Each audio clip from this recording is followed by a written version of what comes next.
What's up? What's happening? Welcome in. Good morning. It is the Take Command pregame show. Craig Hoffman, Logan Paulsen with you on 106.7 The Fan and the Team 980. Also streaming live on YouTube here from Tap Sports Bar, MGM National Harbor, where doors open for you to come hang out with us an hour from right now. And Logan, it has been a noisy week in Ashburn as the Commanders get set to take on the Philadelphia Eagles today. Noise can be good, it can be bad, you can block it out, you can have it destroy you as a team. The possibilities are endless. But it's a week where the Commanders return home, where they have not particularly played well this year. The crowd, I feel like, is going to be very antsy. You've got trade rumors flying. Like, as a player entering this kind of game, I feel like the most likely outcomes are you rally and you kind of play almost over your level, or this is the thing that kills you and you just totally implode.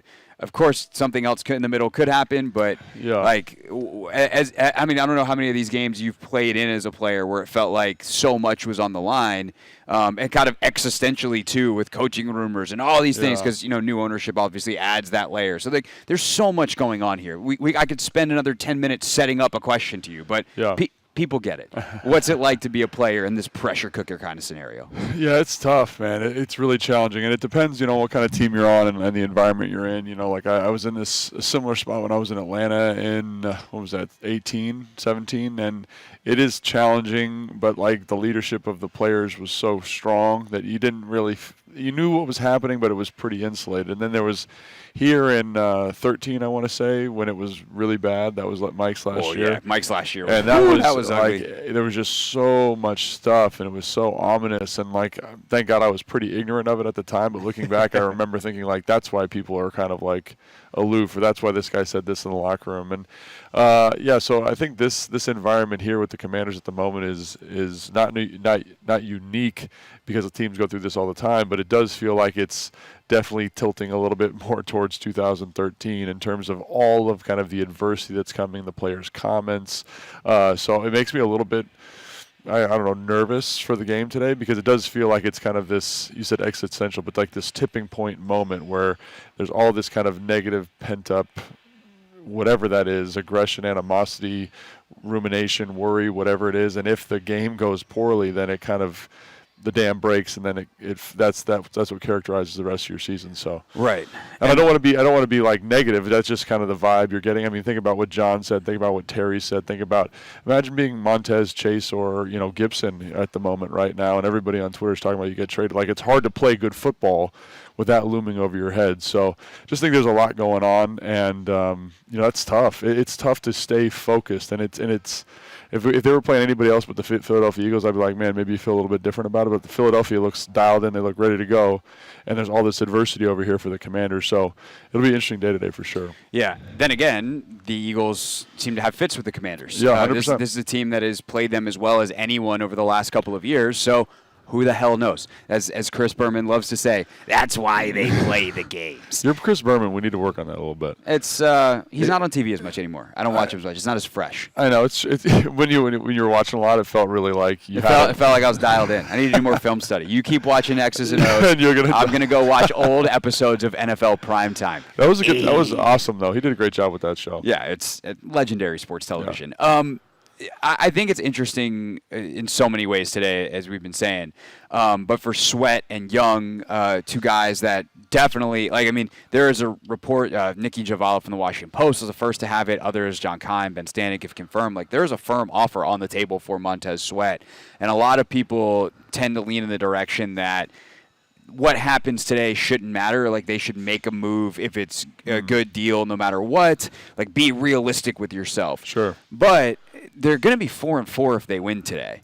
And I find it really hard to believe, unless they think that, hey, we actually almost play better cohesively if we have just one of those two guys on the end, that they're going to make a trade if they were to win today. So it does feel like there's a lot on the line on that side of it. I don't think you were ever subject to trade rumors in your career. No. But, like to me, I would probably make a comparison like the third or fourth preseason game for me. You know, like when your future is kind of in flux and it's this moment, this weird moment. And obviously my flux was caused by different reasons, but he's a good football player. People want him.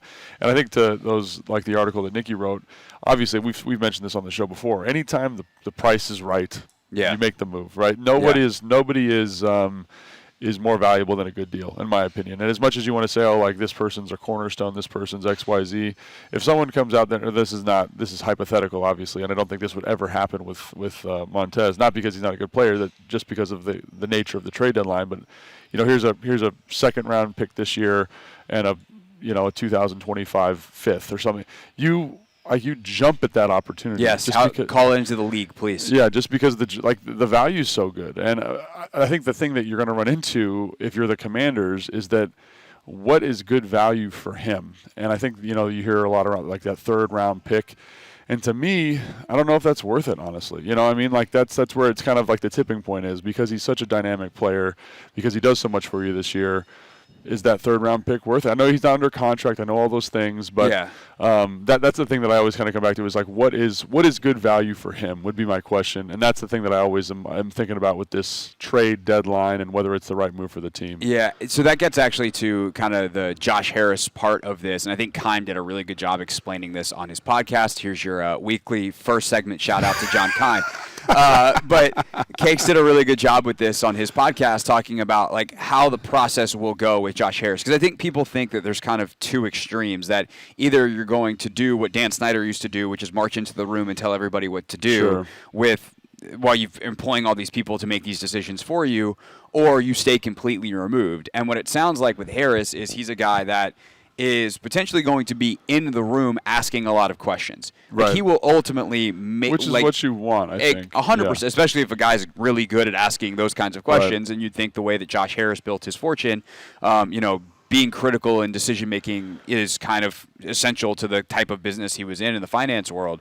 So asking the right questions, really making you make your case for the value of a certain decision one way or the other, and that could influence how ultimately, I guess Martin Mayhew is going to be the one on the phone. Ron Rivera is the chief decision maker, how those guys act this week. So I think that's an interesting perspective, because there is, I guess worry is the right word among the fan base, that like, well, Ron's going to do what he needs to do to win now because his job's on the line as head coach. And, do you want that guy being in charge of personnel? And Ron, to his credit, has always said, like, I'm trying to build this thing for the long term. Sure. Whether I'm here or not. He made the comment that I think a lot of people kind of scoffed at, of like, if they win a ring in a couple of years, like, send me mine because I set them up. But there is something, there is something to that. I don't know. To at least being a good steward of the franchise. 100%. And that's always what I've said, is like, if this is it for Rivera this year, or next year, whenever, like, he's made a lot of interesting roster decisions, to say the least,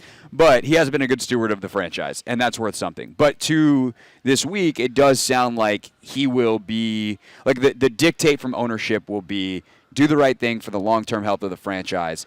And I think one of the things when we kind of combine that together of the long-term or some of the roster decisions that are interesting or playing themselves out as poor the way things are going right now is overloading certain positions. Yeah. Like they've drafted at positions where they've got a surplus of players already, and then you have high-value draft picks not playing, or you have too much money invested in one position, and obviously the biggest example of that is the defensive line. Sure. And so I do think that, like, a third-round pick for Montez Sweat, of course you'd love to get more if you could. Obviously, yeah. But considering you need to unload someone in that group anyway, if you can get that pick now and start that reload process with an extra third-rounder in the 2024 draft versus what is essentially a fourth-rounder, a compensatory pick in 2025 if you lose him in free agency, I just think you need to kind of pick whether that's going to be Montez or Chase, or do you both? Yeah. Like, who knows? Yeah. No, and I think that's why this is kind of an interesting time, because there's so much uncertainty. In some ways, it's more helpful, like as a player, when it's like, oh yeah, this is happening on Monday. Like, get your mind right or whatever. And I don't know how you play a game. Like I knew when I was in Atlanta my last year there that I was going to get cut, and you still got to go out and play the 4th preseason game and your heart's kind of half in it, and you're thinking about other stuff. So I'd imagine that's going to be a pretty, because according to Keim, like the player that's like most likely that has the most concrete offer is Montez. So he's the guy that's kind of experiencing that the most dramatically. And just to add detail to that, part of the thing with Chase is there's definitely interest, but teams are still wondering like how healthy is he? Yeah. What's the projection on him, which makes him very hard to value. Sure, 100%. And I think, so I think it's probably pretty challenging for him. And again, I think you articulated that very nicely. There's what is value, what's best for the organization. These are all decisions that need to be made, and maybe it looks differently if you win this football game. I don't know, because I do think you still have an opportunity to like make a push here. I think people are freaking out because there's been 2 bad losses in this sequence here, but they're 3-4. You're 4-4. You're in a division. You've won a division game against maybe the class of the division. Like, there's a lot of good things here to be thinking about. And like, I've been a part of teams. Like, I think we were 3-6 or something like that when I was here with the Commanders in 2012. And I'm not saying that's not. It's different teams, and I hate when people make that comparison. But it's just one of those. You are not in too far of a hole just yet. So don't. I know fans want to freak out and be whatever they are about it. So, but just keep that in mind, I guess is what I'm saying. Yeah, definitely. Take Command pregame show here on a burgundy and gold game day. One interesting thing about Ron Rivera that we'll get to kind of as we go here, he has certainly had these stretches in the middle of the season where he gives you hope. It's been bad to start, good in the middle, bad at the end. A good football sandwich or a bad football sandwich, depending on how you want to label it. Each of his years here, why does that happen? And, is there a chance that that happens again this year, at least on the middle part? And then, can they finally figure out the end? We'll discuss that as we go. Coming up next, though, we will take a closer look at the game itself and kind of the X's and O's and how it sets up for Washington and Philadelphia today. We'll take a look at the Washington offense and a Philadelphia defense that they had their best game against, but I think is going to play pretty differently today. I'll explain. Logan will give his thoughts next. It's the Take Command pregame show here on a burgundy and gold game day.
Take Command pregame show live from Tap Sports Bar, MGM National Harbor on 106.7 and the Fan and the Team 980s, Burgundy and Gold game day.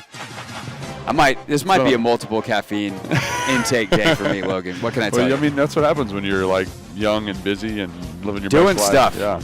I mean, we did have a friend's engagement party last night. We were also home by 9:15. Yeah, so, it's like you're young and old at the same time. Yeah, that is a great description of my current status in life. Young and old at the same time. All right, Commanders' offense today against the Philadelphia defense that it has had success against, and we talked about this on our Take Command podcast. The Eagles' defense most weeks looks very similar to the Commanders' defense schematically. It is a cover 3 match heavy system, so single high safety. There's some space to operate in. They're looking to stop the run. They've got a good D-line. They use those things to their advantage. They don't blitz a ton because they do have that good D-line. Like, there's a lot of similarities. Yep. As a result, the Commanders have some familiarity and have been able to, the last couple of years, and including in the first game, take advantage of some things that feel familiar. And it's like, hey, cool. We know how to attack this. Yep. Which leaves a very interesting question for the Philadelphia Eagles today, which is, do we not do that anymore? Last week they played a lot of 2 high structures, cover 2, cover 4, shells against the Miami Dolphins, and they did it because the Dolphins have more team speed than anyone else in the league, but it's also a schematic structure that kind of begs teams to run the football against you, limits big plays, and the Commanders have struggled to run the football this year. And not only have they struggled to do it, they don't want to do it. They have more drop-back passing attempts than any team in the NFL. So if you're the Philadelphia Eagles today, you've seen that. You've just spent a week practicing something else. Mm-hmm. Do you just carry that something else over into this week and make the Commanders do the thing they don't want to do? Yeah, I don't know. That's the $1 million question. That's one of the reasons I get so excited to watch this game, because like when you study it enough, you're like, oh, well, like they could do this and they could move this piece and they could make this happen. And part of me thinks that they're just going to go back to what they do well. You know, like why mess with it? It's been very successful for them throughout the year. Like I know it's not been maybe the most like efficient defense of all time. You know, there is air, they give up plays, but they also make a ton of plays too. They've got really good corners and that are maybe not playing the best football of their careers, but they're playing well enough. I know, by the way, they have a brand new shiny toy at safety. 100%. Kevin Byard, if you missed it, they traded this week. The Eagles did. Kevin Byard, the Tennessee Titans safety, now former Titans safety, is one of the best in football. Yeah, 100%. And so, you know, maybe you do feel good going back to those single high structures. And I don't know. It just depends. But I think that defenses that are pretty consistent, I'm always like, why change? If that's what you feel good with, if that's what you know really well, your defensive line's playing well. Is Jordan Davis healthy today, by the way? He was questionable. I think he got hurt in practice on Thursday, and there was a DNP on Friday, which often means like that's not a good sign. So we'll see what we can figure out the latest on him. Yeah, well, he's one of the best defensive players, and so if he doesn't play, maybe you feel like you need to change some stuff up. I don't know, but I just think like good defenses stay who you are. You know what I'm saying? Don't change it. Like I think one of the reasons the Commanders' defense is kind of slowly changing each week is because they hadn't really found themselves. In the last week against the Giants, I thought they did a great job of kind of establishing an identity. I think the Eagles already have that. That's why you don't need to do too much. I think you brought something interesting up on the podcast this week about do you pressure more? And that's something I really think, because you can pressure from a single high structure and you can feel really good about it. And that's something I think would be good for them. If I'm them, that's one thing. I don't know if I play the 2 high structures as much, but I get in my single high structure and I'm like, hey man, let's see if they've figured out this protection stuff, because each and every week, obviously, the Commanders have struggled with, 4-man rushes. They struggled with 5-man rushes. They struggle with overload pressures. Like, I would just, kick the tires on that, and that seems like a little bit easier in terms of, like, changing everything you want to do. But maybe they do come out in the 2 safety structure because they have another week of practice that. I don't know, but that's one reason why you watch the game and why it's fun to watch the game, because what's their reaction to what we did based on the first matchup, so. Yeah, no, I think that's smart. And I don't think that, obviously, the Eagles are just going to copy the Giants' game plan. Like, they're not going to install a zillion blitzes this week. But can you find 1 or 2 that you really like and run them a bunch? Yeah. And that gets to, obviously, the changes for the Commanders this week, which is Tyler Larsen is expected to start at center, you'll have either Ricky Stromberg or Chris Paul. My guess would be Chris Paul. A lot of people think it might be Stromberg because he's the one that's been active, but I think that's a position flex thing. I think he's been active because if someone goes down at center or at guard, he can play any of those positions. Chris Paul limited to just guard. So I think that you'll see Chris Paul active and starting today with Stromberg as the backup to both spots. But what does that do for this line? Like, I mean, I would have to go back to the preseason tape and see how someone like Chris Paul handles stunts and twists in games up front, because that's the thing that I think, we talk about the pressures.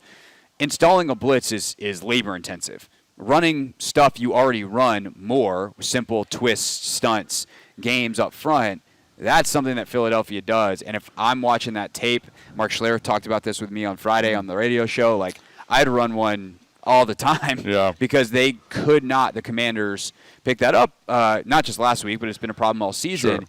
However, the they is now different theys. Like Larson and Paul is different doing that than Gates and Sadiq Charles. 100%. So how does that look in terms of that interior offensive line play this week? Yeah, I mean, obviously I think Chris brings some like a different skill set than Sadiq. I think Sadiq's a much better mover. I think he's a much more like twitchy, explosive athlete. But I also think Chris is a very powerful human being. And I think when you see him put hands on people, you see his strength, you see his explosiveness like in a different way than kind of like more of a strongman type strength as opposed to an Olympic lifter type strength for those of you who know the difference. But I do think that power showed up in the preseason a little bit. It was great to see, especially against really good competition. The thing that I would say about Chris that gives me a little bit of concern is that he's very raw mentally when it comes to playing offensive line from a pass protection standpoint. I think run game, it seems very natural for him, and I think you'll see a little bit of an uptick there in terms of a guy who can sit on combinations and move people off the ball. I think that's going to be helpful. However, in pass protections, like you can see it in the preseason when he's in a slide. Let's say we're sliding left. He doesn't know when I need to help the center. Sometimes he oversets or he doesn't set enough towards the help of the slide. And those are things that come with experience, and he might have gotten better at it. He's had 8 weeks of practice basically since the last time we saw him. But that's one thing that I would be just kind of circle that. I think in a one-on-one situation when, hey, Chris, block that guy, he's excellent, right? He's very good at it. But when it's, hey, you're part of a slide, we've got a 3-man rush here, how do we push this off? How do we work together? Because I think that was one of the criticisms that came out about him during camp is like, yeah, physically, you love the strength, you love the power, but that other little nuance to his game is tough. I do think moving Tyler to center is going to be a nice move here. Because one of the issues that they had against the Giants was we talked about it on our film review pod, was the difficulty in identifying who the rushers were and what was going on. I think that was a huge issue, and I also think there's been a little bit of an issue in terms of targeting runs correctly. I think they block them well, but obviously there's times where I'm like, they have an extra hat in this look. They need to take that target one person back, and I think Tyler, with all of his experience at center, will help with that, help with the targets, help with the pass protection, and that's ultimately, I think, why you're making the switch to put Tyler in there, is just to kind of shore up that whole deal. Also a little more stout as a blocker as well. He's a big man, yeah. I think for a center, he's like 325 pounds. He's a big guy. Yeah, huge. And so, you bring in two guys who maybe aren't quite as athletic as the two guys that were in there before. I think Nick Gates is a good athlete at center, and I think Sadiq's an excellent athlete at guard. But, you get kind of two bigger, thicker, heavier bodies in there, and I think maybe you see a positive result. So yeah, maybe it allows you to call some different protections, and the calling of those protections is essential. And it's something that, depending on what happens this week, like I might have to make a field trip, Logan. I might have to go out to Ashburn and ask some questions this week. Ask and get a non-answer. Yeah, probably. But I would ask. Maybe I'll ask Ron after the game. That I'll be there. So I think one of the things that's interesting in looking at, there's a guy who used to work. He's under like a pseudonym on Twitter, but he used to work for the Eagles back in the Andy Reid days. And he's super familiar with this offense, and he had a great. It's at Honest NFL if you're on Twitter, which I deleted from my phone this weekend. I was just like, this is crazy. We're not doing this. We're gonna go on. I'll tell you more about that after in the commercial break.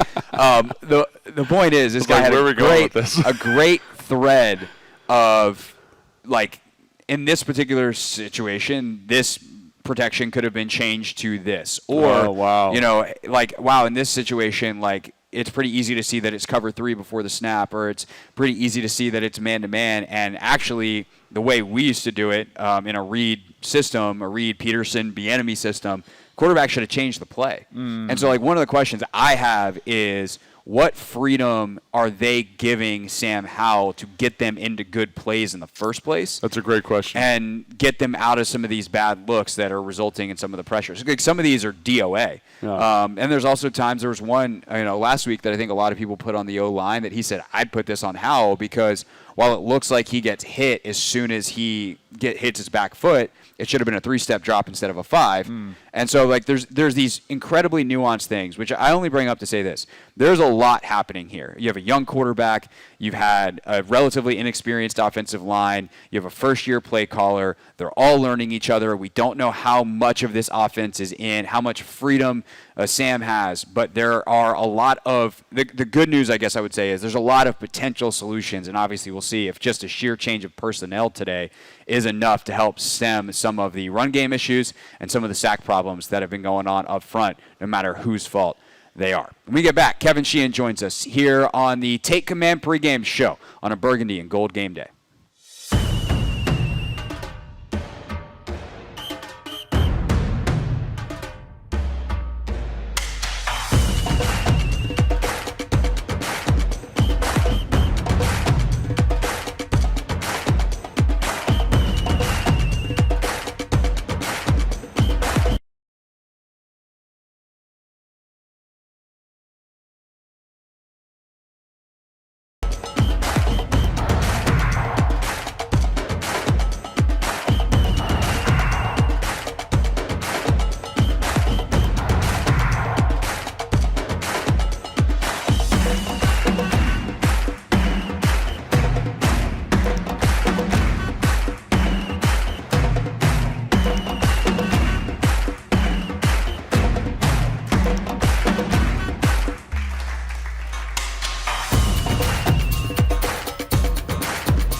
Take Command pregame show on a burgundy and gold game day. Craig Hoffman, Logan Paulsen. That was good, Logan, on the YouTube stream. Right as I said your name, you sat down and magically appeared in the frame. That's what we're looking for. It's actor, TV star over here. Logan Paulsen. Joining us now, the great Kevin Sheehan, host of The Kevin Sheehan Show, The Kevin Sheehan Show podcast as well. Mr. Sheehan, good morning, sir. What's up, gentlemen? Oh, just getting ready for whatever this is about to be, which...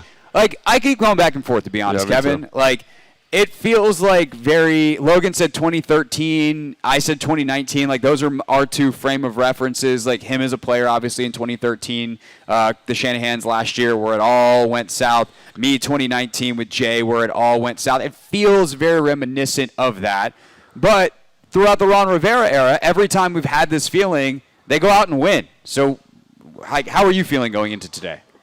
Well, this isn't comparable. I mean, this season's already been Super Bowl-esque because Dan sold the team. So the bleakness that came with 2009, the end of the Zorn debacle, 2013, as you mentioned, 2019, those were no-hopers beyond the season because it was still owned by Dan and there were other people, like at one point, Vinny Serrato in the organization and Bruce Allen. So I think most fans that had any level of intellect knew that we had to sort of push aside reality to root for the team because the reality was as long as Dan owned it, they would never win because it was so poorly managed. So I don't think this is anywhere near those things at all. But as it relates to trade deadline and Rivera's, more likely than not, the final, 10 or 11 games he will coach, and a lot of people will be in this organization.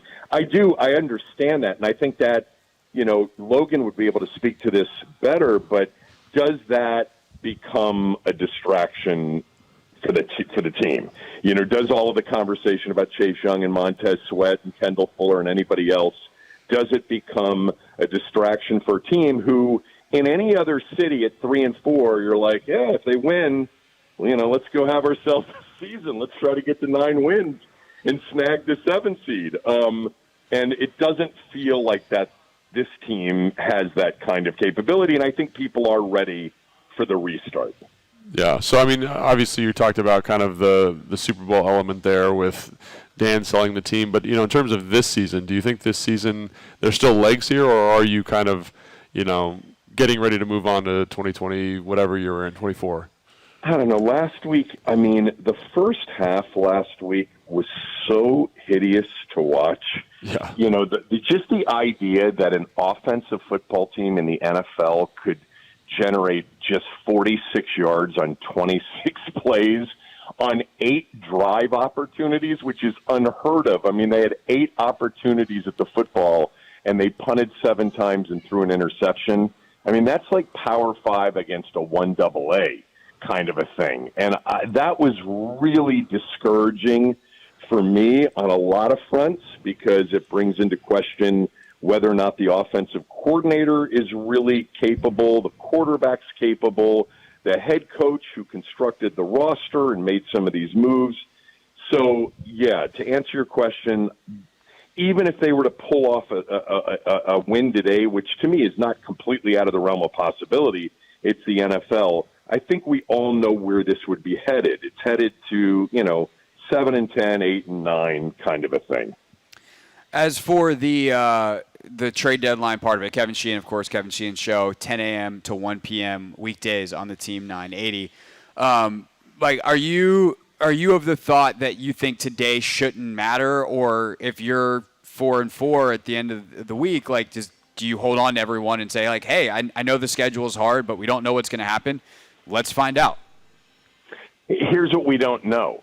We don't know what the offers are. That's a rather critical piece of information because if there's real compensation being offered that would really be a future asset for an organization that's not a contender this year, and, it's for a player that potentially you may not re-sign, you've got to move that player win or loss.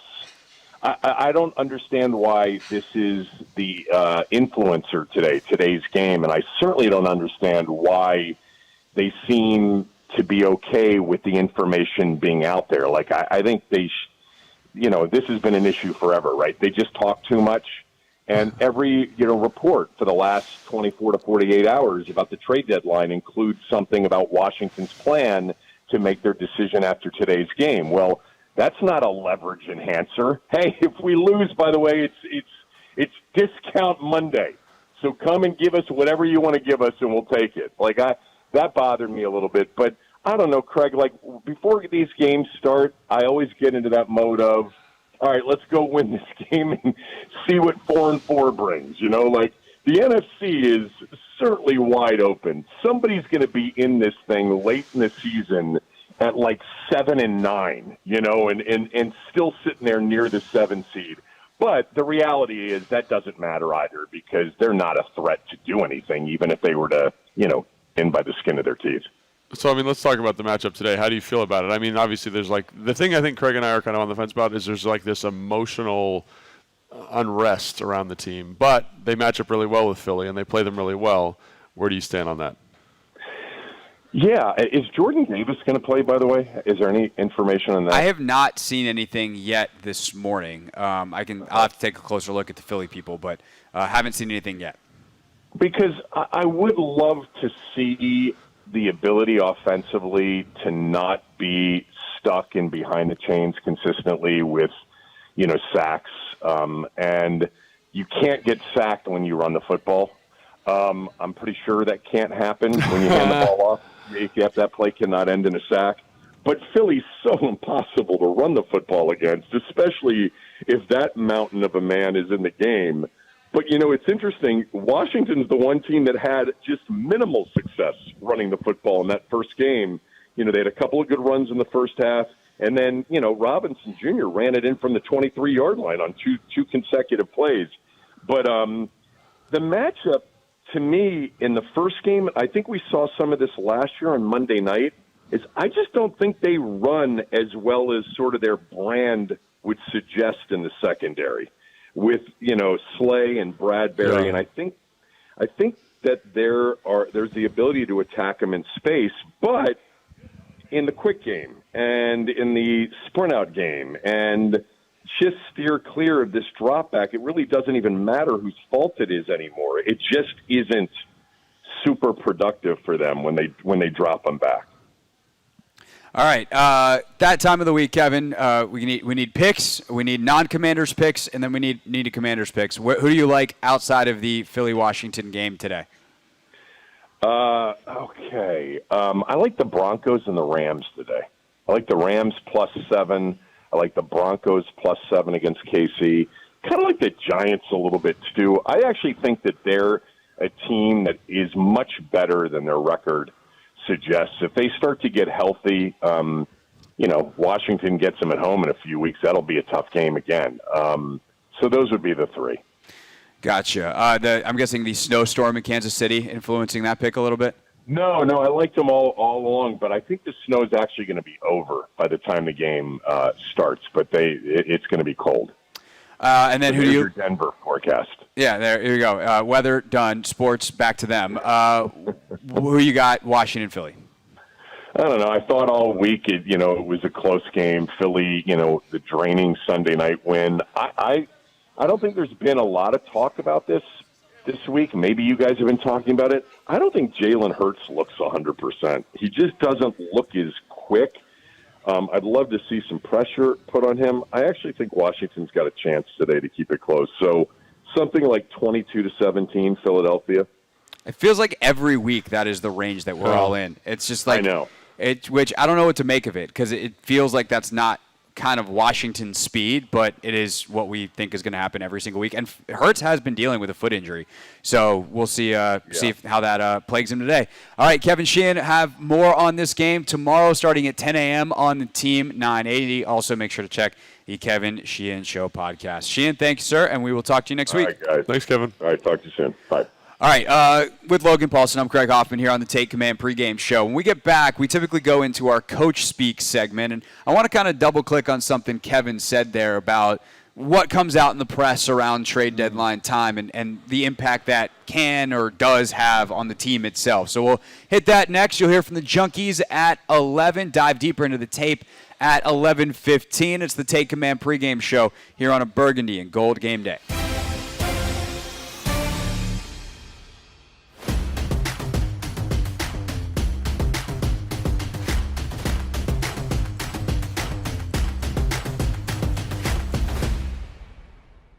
We have a new submission to the Real Things Hall of Fame. The F-35 is a fighter jet that the military has. It is very expensive. Very expensive. The F-35 program costs the U.S. government / the military over $1 trillion. Like, this is one of the most expensive things in the U.S. government's budget is the program that makes these planes. Each one is incredibly valuable and expensive. And something happened during a training mission, but this jet leaves, they go on a training mission, and it's in stealth mode, apparently, and the pilot has to eject.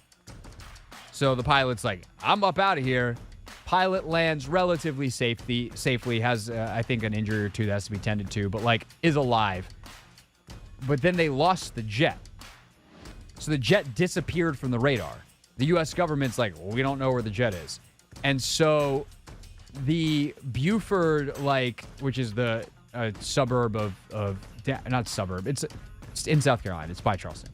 Close enough. If people are actually from there and don't want to say that and want to say it's by Hilton Head, I know I grew up in the state. Leave my geography alone for the sake of the story, which I've now made less efficient by telling you all of those things because I can't help myself. Talk about a plane crash. Hey, we're back. So the F-35 gets essentially lost, and they're like, I don't know where this very expensive warplane went. And lo and behold, sometime the next day or later that day, it crashes somewhere, and luckily no one's hurt.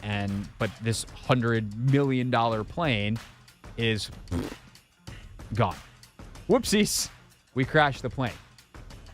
And this is an eyewitness account from a Charleston area television station of someone who heard the crash.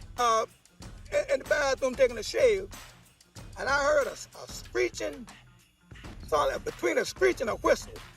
I said, what in the world is this? And I heard a boom. Then my whole house shook. White says he didn't realize it was a plane at the time, so he didn't call anybody. The first thought came to me, I said, what's it, a meteorite coming out of space or something? And I said, well, if the airplane, it needed to be reported, but the thing was flying just too low. The F-35B airplane wreckage created an extensive debris field.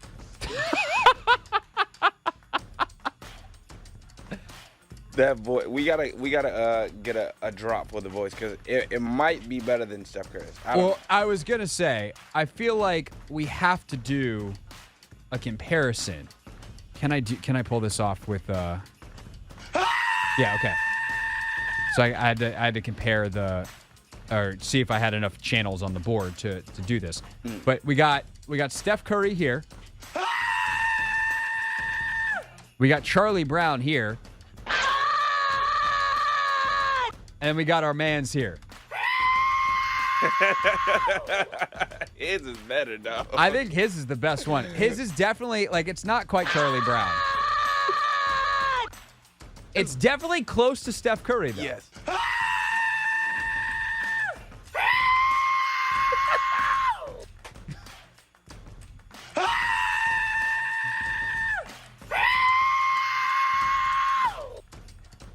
We'll see you tomorrow.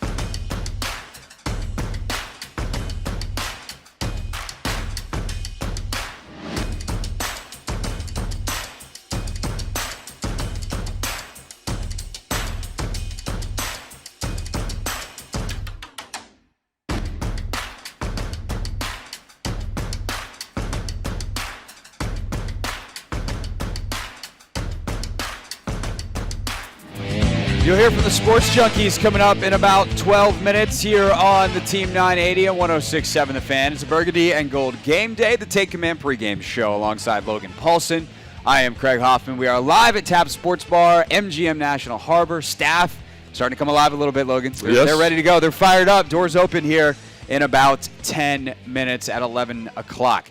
All right, so this is our Coach Speak segment. Typically, we take something that Ron Rivera or Eric Bieniemy or whoever says during the week, and we try to translate it from Coach Speak into something real. But I think, one, this week it was interesting. Bieniemy typically gives like 2-minute answers and says nothing. Much shorter this week. Much shorter even than that. Yeah, he was. There's a bunch of 14, 15-second bites from Eric Bieniemy this week. Wow. I was like, whoa, I can't just hit a bite and then take a nap in the middle of the show.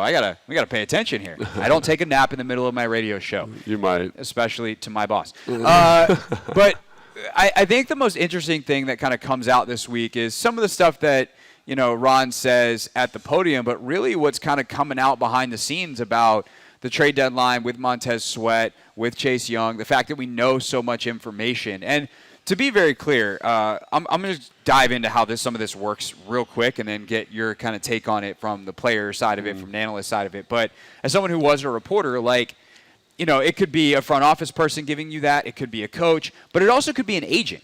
Yeah, right? I was going to say a lot of sources around reporting, and I have no idea who Nikki and John and Ben or who their specific sources are on this story or any story. But it could, a lot of people say, how does this get out? How could Ron let this happen? Like he's got control over everyone.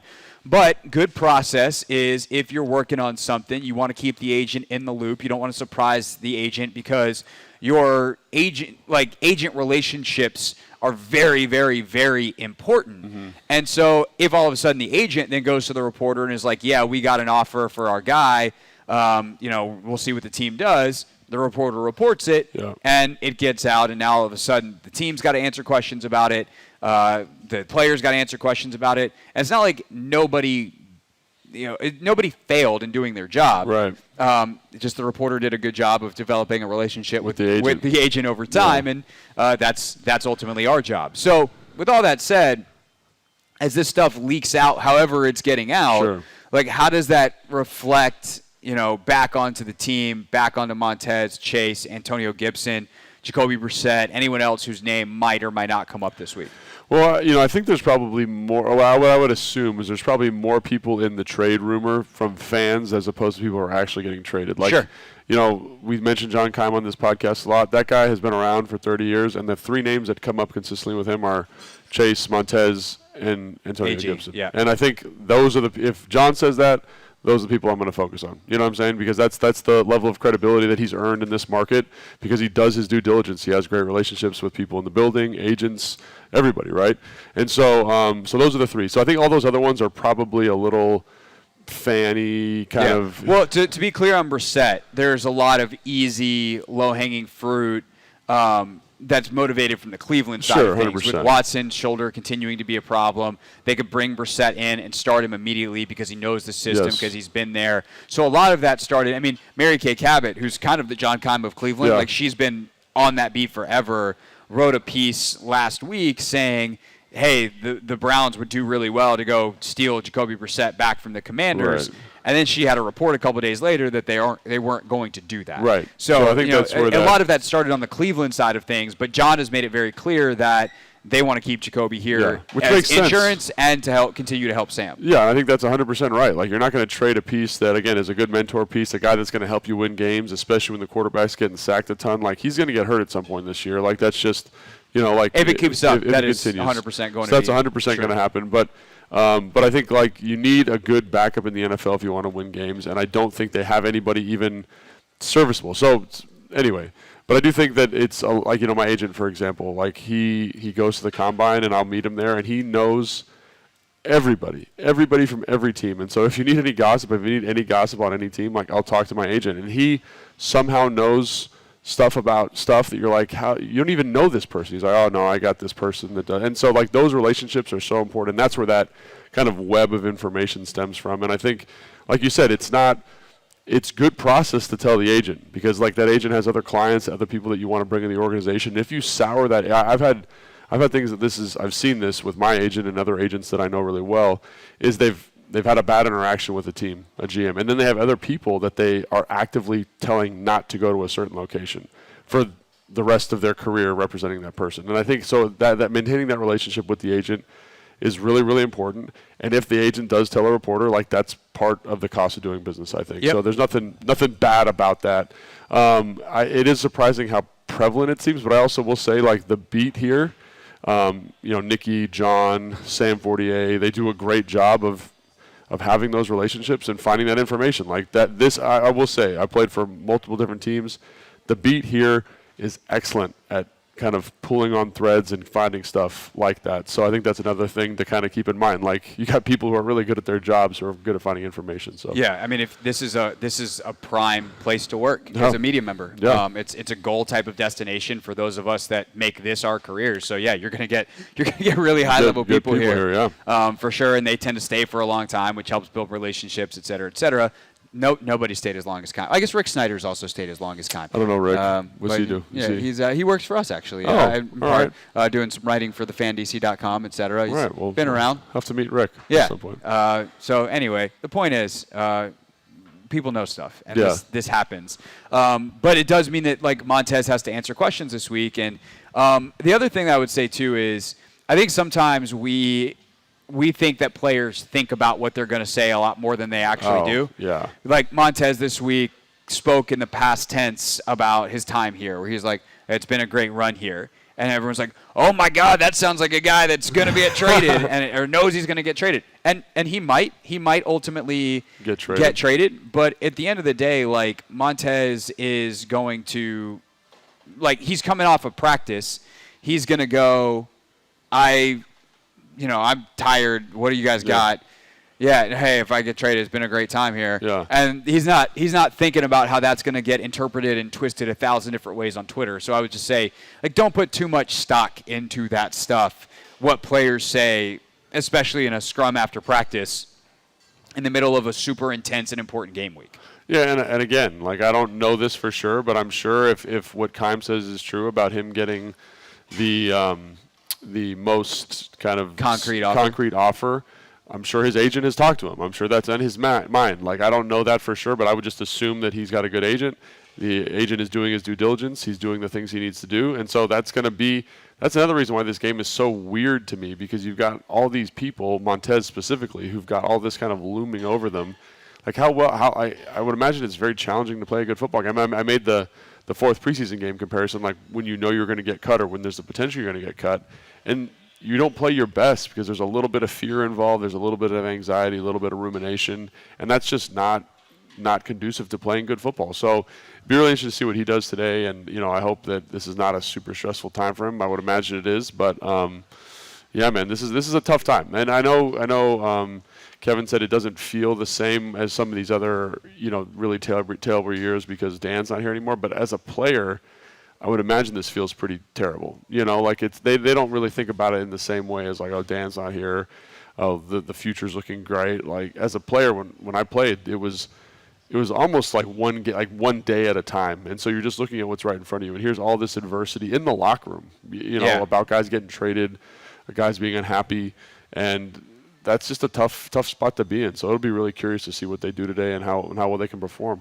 All right, that's Logan Paulsen. I'm Craig Hoffman. We get back, you'll hear from the Sports Junkies. Also still to come this hour, a deeper dive, again, into some of the pressures that Sam Howell is taking and how they can fix that today. We will also go around the NFL and get you the inactive list coming up at 11:30. We're monitoring Jordan Davis's status for the Eagles, amongst others. So we'll get you that coming up at 11:30. It's the Take Command pregame show on a Burgundy and Gold game day, 106.7 The Fan, and the team, 980.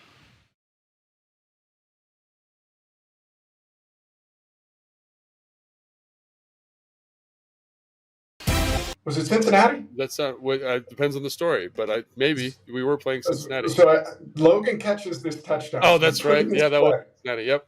It was Cincinnati. So we put in this play, and it was like, I think we called it Hoss Juke or something like that. I can't remember what we called it in that offense, but Logan's on a seam, right? So he's our vertical threat, taking the top off the defense. Digging out, guys. We're talking in the week. I don't think we ever said it in the install with those guys, but they're like, listen, Logan's not even in the progression. He's taking the top off this thing. We're trying to work this little option route down. and they bust this coverage. And I mean, he is screaming wide open. I wasn't even supposed to be on the shit. play. They were supposed to sub somebody else in because I thought I was too slow to run this route. Just for the context here for everybody. So he's screaming wide open. And I'm like, Matt, throw it at his back shoulder. You might hit him in stride. If you try and back shoulder him. Threw it right at him. He catches it. It was an awesome touchdown. Yeah. Just the celebration afterwards was so much fun. For me, it was always fun celebrating the touchdowns with the guys that didn't score them all the time. You know, like take that, Julio Jones. Yeah, and I'm not, I'm saying that, but like your role for us was you did the dirty work, and when you see guys that do the dirty work get rewarded for it, that was really cool. Something I'll never forget. The caveman, man. The caveman was in there in the end zone celebrating. It was awesome.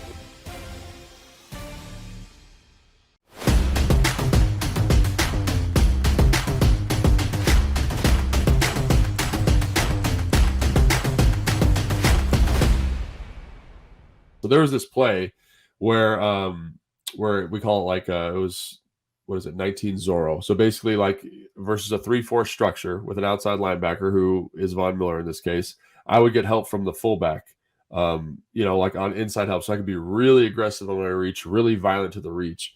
And so it was me and DY, is a physical son of a gun. And so we take Von Miller and we put him, like, no joke, in the water cooler. Like, we put him way out there on the sideline. And we were like, this guy ain't nothing. Like, we're going to, we were so fired up. And so it ended up being like a 25 or 30 yard gain. So we were all fired up. And then Kyle's like, all right, let's come back to it. So like 2 plays later, we're running again and we're running to the right. And I was like, oh man, we are about to tee this dude up real quick. Just tune him up nice and good. And so I go out to get him and I'm firing off the ball. My hat's low. I'm flat back. And I swear to God, like he was about as close as my hand was to my face. And he just disappeared into like mist.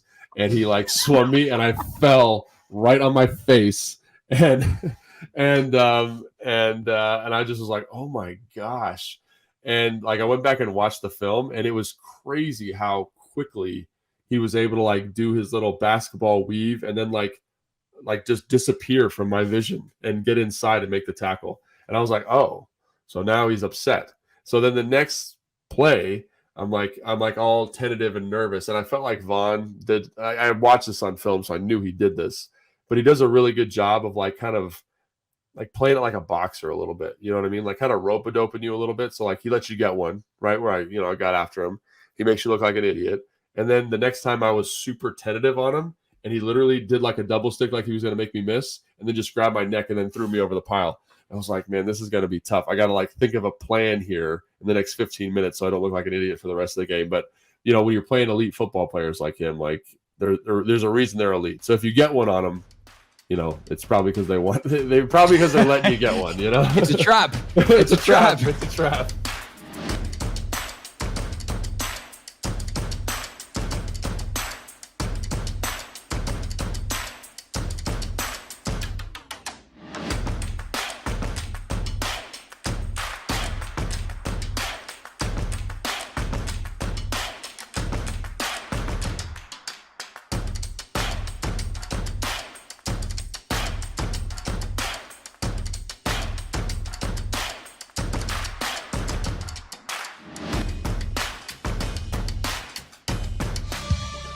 Take Command pregame show on a burgundy and gold game day. Craig Hoffman, Logan Paulsen with you. And the Sports Junkies are on both the Fan and the Team 980 every weekday morning, 6 to 10 a.m. For years in this spot. They did their own pregame show. They've been nice enough to give us more time, Logan. But we always want to get their thoughts in the show. So without further ado, JP and company, take it away. All right, boys. Commanders against the Eagles as the You're up. A very disappointing loss to the New York Giants, 14-7, a game in which Sam Howell was sacked another 6 times. Did they figure it out against this tough defensive line that the Eagles have? Not only tough defensive line, a team that's going to come in and probably put up 28 to 30 points. That's generally what the Eagles do outside of their weird game when they lost to the Jets. They score between 25 and 30 points. So can you keep up with them points-wise? And, yeah, I think the big question is, can the offensive line protect Sam Howell? Can they improve in a week? Are there different schemes? Is there going to be different personnel out there protecting Sam Howell to keep the pass rush off him? And I feel like when they played Philly in Philly and they lost 34-31, I feel like for whatever reason, outside of the Buffalo game where they were just terrible and everything went wrong, but they were just playing much better as an offense because they scored a bunch in Denver, mostly in the second half, but they scored some. And then they scored 31 against the Eagles. But now, since then, Bears killed them. Giants, that was just abysmal.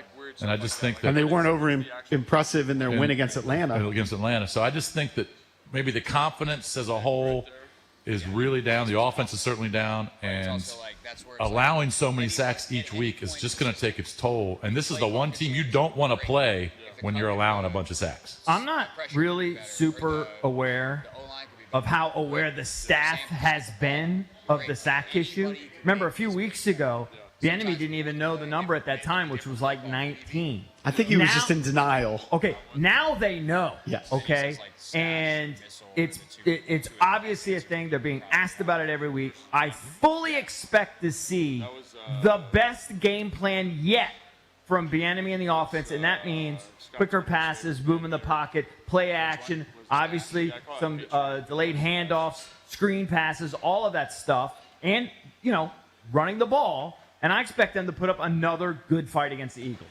I'm with Cakes. They're going to need to put up a lot of points because that Eagles team is loaded. Obviously, they went to the Super Bowl last year. We dubbed it a moral victory when they played them the first time. I think it's going to be really tough. I just watched a video of Micah Parsons talking about the Eagles, and he's talking about how they just have so much talent on the defensive side, from Jalen Carter, who they draft this year, to Reddick, Sweat. He talks about the corners. We Slay. know their talent. He goes through all that we just talent. Played them. Well, I feel like talent, sometimes you can beat it, but over the course of time, the talent is going to be too much and probably overwhelming. And watching how the Commanders have played and watching what the Giants did to them, wouldn't you expect more and more? The blueprint is out there.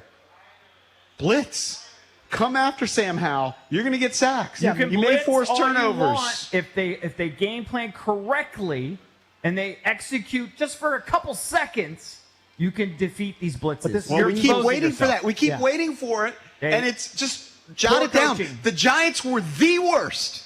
They had 5 sacks going in 6 games, and they got to them 5 times and a half. Poor coaching and poor execution. Now you're going up against a more talented team, and I understand it was a close game the first time, but I probably look at that as an outlier. I think the Eagles are probably going to dominate them. Was it an outlier when we beat them?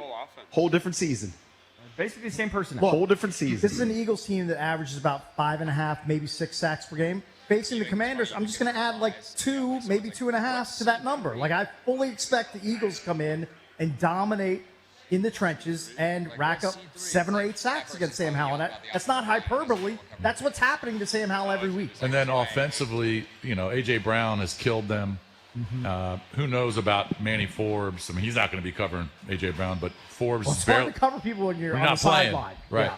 But, offensively, even though the media is saying that the Eagles are playing like a C+, maybe a B- type of game, that's going to be good enough. They're still averaging 27 a game and not playing at the top of their level. So I think that the Philadelphia Eagles are going to win this game convincingly. Commanders defense going in. 30 seconds. Yardage, 29th in points per game.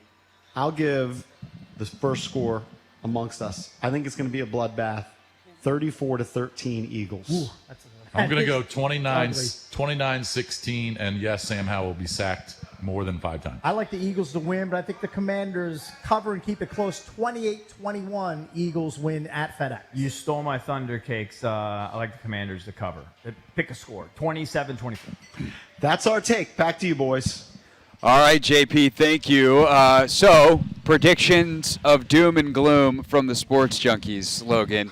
But I'm more interested in the process stuff they talked about. Do the Eagles just crank it up this week? Do they say Sam Howell and this offensive line seem to really be struggling identifying blitzes? It's a pretty easy game plan. If we heat them up, we're going to win. I mean, I would. I think the thing is, everyone thinks, they got to heat them up, they got to run. 50% pressure. Even if they go from, I think they're like 27%, even if they go to 27 to 35, like that's enough to make an impact on this game, the way that the Commanders have been dealing with protections. So I think that's one thing just to kind of keep an eye on is the pressure rate, and why not? Why not? They had a really hard time against the Giants. The offense was almost untenable. They've made changes on the offensive line. They've got new pieces in there. The Commanders have. I'm the DC. I'm like, it doesn't need to be crazy. Let's just bring enough to kind of make people go, oh, no. You know what I'm saying? I think that's what you're going to get today. And then in terms of what they're going to do offensively, I think this game is such an interesting game because one of the things I loved about the first game is that the Commanders offensively were so efficient on third down. I think they were like 59%, which is great. Can they do that again this week? Because we see when this offense is not efficient on third down, when they don't possess the football, when they don't find those 15 to 20-yard explosive plays, what happens? And if they don't get that same result this week, can the defense keep them in the game? And I am a little bit more optimistic about the defense coming off the Giants game than I think a lot of people. Yeah. I think they kind of found something. They found a little bit of their identity, something that allows them to be comfortable. There weren't a lot of coverage busts. Now that offense is different than anything they've faced, the Giants offense, I'm saying, but I think it gives you a little bit more confidence that the defense is going to be able to keep the game a little bit closer. Now it comes down, in my opinion, to can the offense kind of get their legs back under them after getting hit in the teeth, find what they do well, maintain that efficiency, run the football with a little bit more regularity and a little bit more efficiency. It really and that to me is the key. Is has the defense found who they are, and can the offense kind of reestablish what they did against Philly in the first game? Yeah, I think defensively, we've talked about they've gone to actually a little bit more cover two. Yep. They've found some structures that work for them. Of course, they find that, and then now they're going to be without Cody Barton today. Yeah, which I think is a big deal. Yeah, which I said on Twitter, and then the replies are why I deleted Twitter off my phone. Because people formed an opinion on Cody Barton earlier in this season. And, yeah, he was not very good. Yeah. We very much said as much earlier in the season. But the last 5 quarters he played, the Atlanta game and then the first quarter against New York, were probably the 5 best quarters he played all season. And I think people underestimate the time it can take or the ability for players to adjust within a season. Like he was learning how to play behind this defensive line that does a lot of freelancing because they're good at it and they make plays. Like you want them to do that, but it's a hard adjustment for a linebacker behind them. And he finally kind of figured it out. Now he goes down. He's on IR. He's out for at least 4 weeks here. So I don't know what they do at that spot. They did call up Jabril Cox off the practice squad. Does he have a role? Do they just play David Mayo? It sounds like Jamin Davis will have the green dot. That doesn't necessarily mean that he's going to play Mike linebacker, but he could, and you could play Kalik at the will. Like, I think it's going to be very interesting today to see how they mix and match that second level. Because, like, the good news is they have options. The bad news is I don't know that any of the options are anything as good as, and I know people are going to be like, this is the dumbest thing you've ever said, Craig, but, like, as good as Cody Barton. Because, 1, Barton's better than people think, and 2, these other options are not ideal. Yeah, and I think you sleep on, like, there's things that players do on the field, and there's players that do things that players do, like, between the ears in the classroom. And I think Cody was playing better physically on the field. Was he perfect? No, but there are very few perfect players in the NFL. But I do think, like to your point, he was playing better week on week.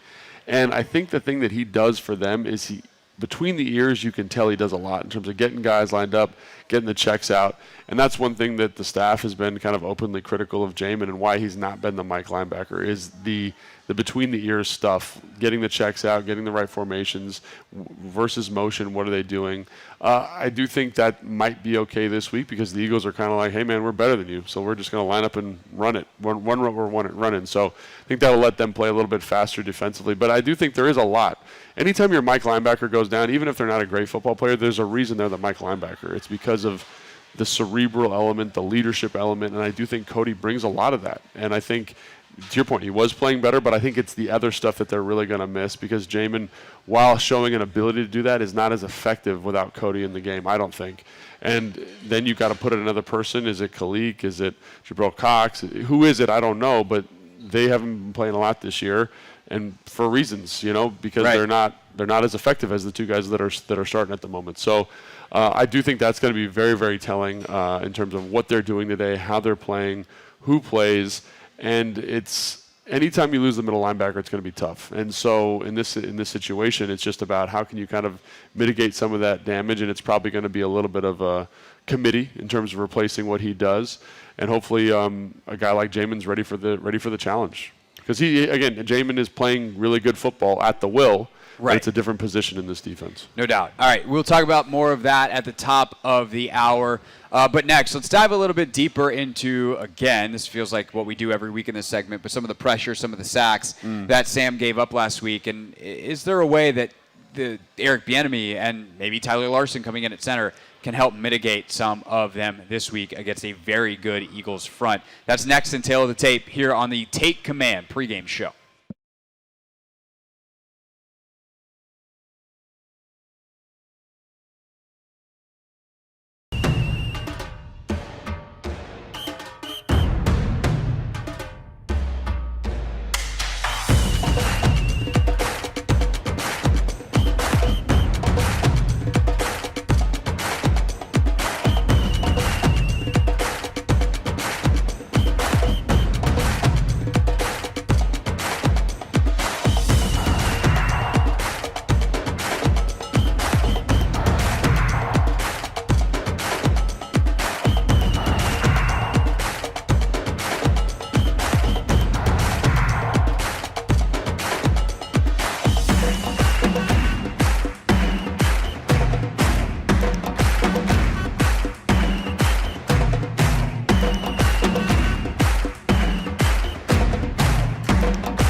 Take Command pregame show live from Tap Sports Bar, MGM National Harbor. Craig Hoffman, Logan Paulsen with you on 106.7 The Fan and the Team 980. It's time, Logan, for the tale of the tape.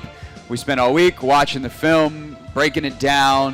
What can it teach us about how the Commanders prepare for this week? And yet again, we're going to look at Sam Howell being tackled with Oh, my football. goodness gracious. Every week. I'll tell you this. I would love to do a segment that is not Sam Howell sacks, Sam Howell pressures, because that would mean they fixed it. Yeah. But the problem is, currently the Commanders are playing whack-a-mole on the pressure. Yeah. It's not the same thing every week.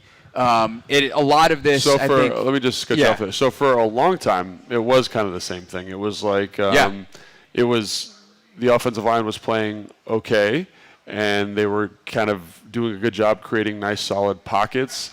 Occasionally there were some quick losses, but they were going generally to the right people. And then Sam was turning some of those pressures into sacks at a kind of an unprecedented rate. You get to the Giants game, and then that is where you kind of see this total malfunction of the protection system from all positions. It wasn't just the quarterback. It wasn't just the offensive line. It's the running backs. Everybody involved in the protection service had an issue. And I think if you just go through the sacks, it becomes very clear. The first sack of the game was given up by Sadiq Charles on a TT, like a stunt inside. And it's a four-man rush. This is the second sack. they're hard. There's many of them. They're hard to keep track of. Dexter Lawrence had a sack earlier on Gates, which again is a one-on-one loss. You can tell that they were kind of like, hey man, he's the best player on their defense. Let's make sure we're taking care of that guy with our slide. Sadiq is over-aggressive on the slide, and Leonard Williams loops around and is unblocked for a sack. And so could Sam potentially have gotten the ball out a little bit quicker? Maybe. In both instances. Could he potentially have done that? Yes, but I just look at the offensive line, and you can't lose one-on-ones like that, and you can't have a mental mistake like that to kind of start the game off. And that's like the simplest version of the sacks. Well, that's kind of what I wanted to look at, right? Yeah. I think where you put blame depends on when you start looking. And this was kind of solidified for me this week. And a guy I mentioned earlier, this Honest NFL guy on Twitter who is very, very locked into this offense, used to work for Andy Reid at some point in the Philadelphia past. And he talks about how on one play in particular that, it looks like it's a quick loss. It's a bad job by the offensive line, but Sam has, if he takes a 3-step drop and realizes, hey, this is against pressure, this is built into the offense, it's a 3-step drop, not a 5-step drop, he doesn't get hit when his 5th step hits that back of the drop because the ball would have been out 2 steps ago. But also, the receiver doesn't get his head around quick enough for that quick, early shallow cross throw. So that's part of it. There's another one where it's like, hey, against this look, this is a bad play call. Have they empowered Sam to, well, one, situationally, was that a good call initially by Bieniemy? 2, when Sam sees that at the line, is he empowered to get out of that? Yeah. 3, once you say set hut, could a receiver have won faster or Sam thrown/looked somewhere else because it's man-to-man coverage, it's pick your matchup? Could he have thrown and avoided the pressure that way? So on that one in particular, literally from play call to potential pre-snap adjustment to better protection by the O-line to a quarterback making a different decision to a receiver winning quicker, if any one of those things happens, then you get a win on the play, or at the very least, not a sack level loss on the play, and instead you get a sack level loss because Sam Howell and company take that sack. And when I say and company, again, it's a little bit of everything. Yeah, 100%. I think that, this is one of the challenging things about doing analyst work for the team is you don't really know what's in. As much as we are around the team, when we talk to people on the team, you don't know what Sam has the ability to do, even with the protections. There are things where it's like, the center's calling the protection, and then there's a comment in a presser where it's like, we were really happy with how Sam adjusted protections in the second half. And it's like, well, I didn't think he was doing that. I didn't think that was within his purview. One thing that John said this week is that he thinks they may have given him a little bit more freedom in the second half to do some of that stuff. Which I think is the right thing to do. Which also might explain why Nick Gates got benched because, hey, man, if we brought you in as a veteran center to help this young quarterback and you're not getting the protections where we want it, let's get Tyler Larson, who started 93 career games at center, in there to help him out. Yeah, and I think, like, there was that one sack where they're in, I think it's a 7-man pro. Mm-hmm. So lots of guys staying in protection, tight end and running back are staying in. And the slide is working away from the known rusher. And to me, that's one that should have easily been picked up, right? You just say, hey, guys, no, we're not sliding left. We're going to slide to the right. We're going to pick this up. And that's something that a more experienced quarterback can take care of. And that's something probably that one of the reasons why you empower Sam to do that a little bit more. Because I always find that it's tough to have centers call protections all the time. I think they're very smart guys usually. They do a great job of calling the protections, but they can't see everything the way a quarterback can see it. So giving the quarterback a little bit more leeway there is awesome. So to your point, there's layers to this. There's IDing it correctly. There's the physical execution. There's the adjustments. The one that I'm pretty confident in identifying was the 3rd and 6 to Bates, where they're in empty.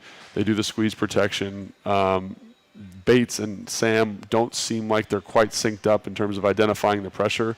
And when you're in empty and when you're doing some of these more kind of spread out passes, you got to be aware of that. I had a play when I was with Kirk where we were in empty and I had a flat return, and versus pressure I was supposed to just run a flat. But in the moment, I just forgot and just ran a flat return. And Kirk did a great job of losing a little ground, putting the ball with some air on it, so I was able to catch it.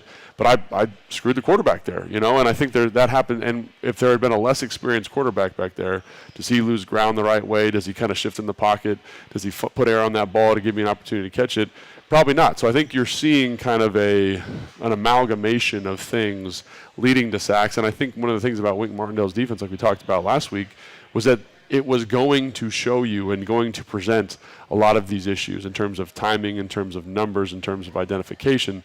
So I do think that game, for whatever reason, if it gives fans any comfort, is going to be slightly an outlier compared to other teams are going to play this year. But it's still things that they need to get corrected and still need to get addressed. And I also think it's important to just say this, is that when you're in a new offense with new protection schemes, this stuff, while they've talked about it, I'm sure, isn't quite second nature yet. So it's not quite as sharp as it could be. And that's, in addition to all of the things you mentioned, in addition to things I mentioned, is another huge factor when it comes to pressure pickup specifically. Yeah, so a lot there. Obviously, you can see how complicated this stuff is. And as we said earlier in the show, the good news is there's a plethora of things that could get better. The problem is there's so many different things that could get better. Hopefully that gets cleaned up today against a very good Eagles front. And one thing that I'll mention, too, that we might have time to dive back into a little bit later, a lot of the losses or a lot of the pressures this season have been when they have good enough numbers to protect. Yeah. It's assigning the resources properly that has been an issue. We'll see if they can get that corrected as they continue forward this season and how much the Eagles test and stress that today. With Logan, I'm Craig. This is the Take Command pregame show live at Tap Sports Bar, MGM National Harbor. Will Jordan Davis be there for the Eagles today? We should have that answer when we get back, and actives due at 11:30 a.m. So we'll get you those, get the full injury report, and then we will go around the NFL next. It is the Take Command pregame show on a Burgundy and Gold game day, 106.7 The Fan, the Team 980, and streaming live on YouTube.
Take Command pregame show on a Burgundy and Gold game day live from Tap Sports Bar, MGM National Harbor. Logan Paulsen there, Craig Hoffman here. Can take you around the NFL in just a moment, but Logan, let's see if we can find the inactives real quick. Of course, the big one we're looking for, there we go, is Jordan Davis, and he is active today for the Eagles. So inactives for Philadelphia are Tanner McKee, who's the designated third quarterback, running back Rashad Penny, cornerback Bradley Roby, Patrick Johnson, a linebacker, and then Moro Ojomo. And then one of their backup tight ends is also inactive. So Jordan Davis active today for Philly, despite being hurt in the game or in their practice on Thursday. And then for the Commanders today, the inactives are Christian Holmes, Andre Jones Jr., which is kind of interesting. Yeah. Phil Mathis active, so that adjusts their special teams a little bit. KJ Henry, Trent Scott, Curtis Hodges, Cole Turner. Oh, so that's interesting. Alex Arma is up this week. And Mitchell Tinsley at the wide receiver. So Curtis Samuel active today. They bring up Alex Arma off the practice squad, which is something we should definitely talk about later, how the fullback can impact the run game. But I guess these 2 and 3 tight end sets, not so much. And that's where we are. That's really interesting, actually. For the Commanders. So let's circle back to that closer to the top of the hour. Let's go ahead, though, and go around the league, get some thoughts on the rest of the day's games. Rams and Cowboys gets us started. That's a 1 o'clock game in Dallas today. Rams are 7-point dogs at Dallas. I think that the Rams can keep this one close. First game for Sean McVay as a dad. Congrats to Sean and Veronica. To Sean. Yeah, that's awesome. But it's everyone seems to think Dallas is going to kind of just get it back going after their bye week, pick up with the high-powered offense. Yeah, I think the thing that will be interesting to watch is, does Dak run the ball a little bit more? It seemed to add a little bit of offense efficiency for them, and then that defense for for Dallas has been awesome. They've just been really, really physical and varied. And what does Sean McVay have in store for them? Obviously, I think Matthew Stafford's playing really high-level football. Puka Nacua, Cooper Kupp, those guys doing a great job, and so. Where does that kind of lie? I probably think this is the Cowboys all day, but again, the Rams in terms of and I think part of it because the Rams have not been scoring despite their very efficient offensive production. Yeah, they got to figure out how to punch it in the end zone. Vikings and Packers, and all of a sudden, Logan, if the Minnesota Vikings beat a 2-4 Packers team today, they are back at 500 on the year with Justin Jefferson slowly but surely mending. They are 1-point favorites at Lambeau. Yeah, I would probably take the Vikings there. I just think they're playing good football. Kirk's doing a great job. Obviously, Addison, the receiver they drafted in the first round, has been, I don't want to say a gem because he's the first-round pick. You expect him to do that, but they found kind of a way to offset some of Justin Jefferson's production. That offensive line's playing better. Their right and left tackles are some of the highest-graded players on PFF in terms of offensive line play. So a lot of good stuff there, and I just think Green Bay is a little bit, lost at the moment. So it's weird because Love looked so good earlier in the year, and then it just hasn't really worked. Can they get it together with Aaron Jones back fresh another week? Obviously, last week was his first week back. Falcons and Titans. This is a Logan Paulsen only game. Let's just run the ball 30 times each and then call it a day. See who's got more points at the end. For the rest of us, this is probably the ugliest game on the schedule. Anytime the Falcons play, I'm excited to watch them. I think they've got so many unique playmakers. Pitts, London, obviously the running back, what's his name? Goodness gracious. Bijan is doing a great job. And, where's Desmond Ridder at in his development? Is that offensive line going to continue to progress? Defensively, they're doing a great job. I think they walk away with this. I think they're a better football team. But the Titans, for whatever reason, get scrappy in certain situations, and obviously they still have Derrick Henry, and they have some playmakers offensively. That is going to be really interesting because Will Levis is probably going to get his first start in conjunction with Malik Willis. Malik Willis, as well. yeah. So that's going to be what does that actually look like in terms of quarterback rotation, and can they find something that Malik Willis is good at? I really have been surprised with that offense. I thought they'd kind of lean more into the Malik Willis zone read, making him make plays, but they have not done that at all. So no, they haven't done much of anything this year. It's kind of the problem. They've apparently told Derrick Henry, I think I saw this week, that they're not going to trade him, which is nuts to me. I don't know why you do that. He's in a contract year. I would trade him. I'd trade Tannehill. Just get everybody out there. I mean, if the Jets want Tannehill, if Zach Wilson has a stinker, like that'd be a good move for both sides. Yeah, or even like Tannehill to like Atlanta, I think would be really interesting. Yeah. Like imagine how much more proficient they'd be down there. Oh my God! And he's already got a relationship. He knows the offense. Yep. That'd be very smart. Saints and Colts. I have no idea what to do with the Indianapolis Colts. They scored 38 on the Browns last week, who have been the best defense in the league. But then they lost, and that's a team that their defense has been better than their offense for most of the year. Gardner Minshew, if he can just not turn it over, they're pretty good. I also have no idea what to do with the Saints. I think Gardner Minshew leads the league in turnover-worthy plays, which is a lot considering he hasn't played that much. The Saints are baffling to me. So confusing. Defense is good. Offense has playmakers. Derek Carr just doesn't seem to be himself. So I think it'll be a low-scoring game, kind of a messy game. I'm going to give a slight edge to the Saints just because I think they're a better football team. I think I picked the Colts when we picked that the other day. Don't hate it. Patriots and Dolphins. Patriots coming off the big win over the Bills. Did they figure something out? Are the Bills not that good now? Dolphins coming off the big loss to the Eagles. Yeah. Can they get back on track?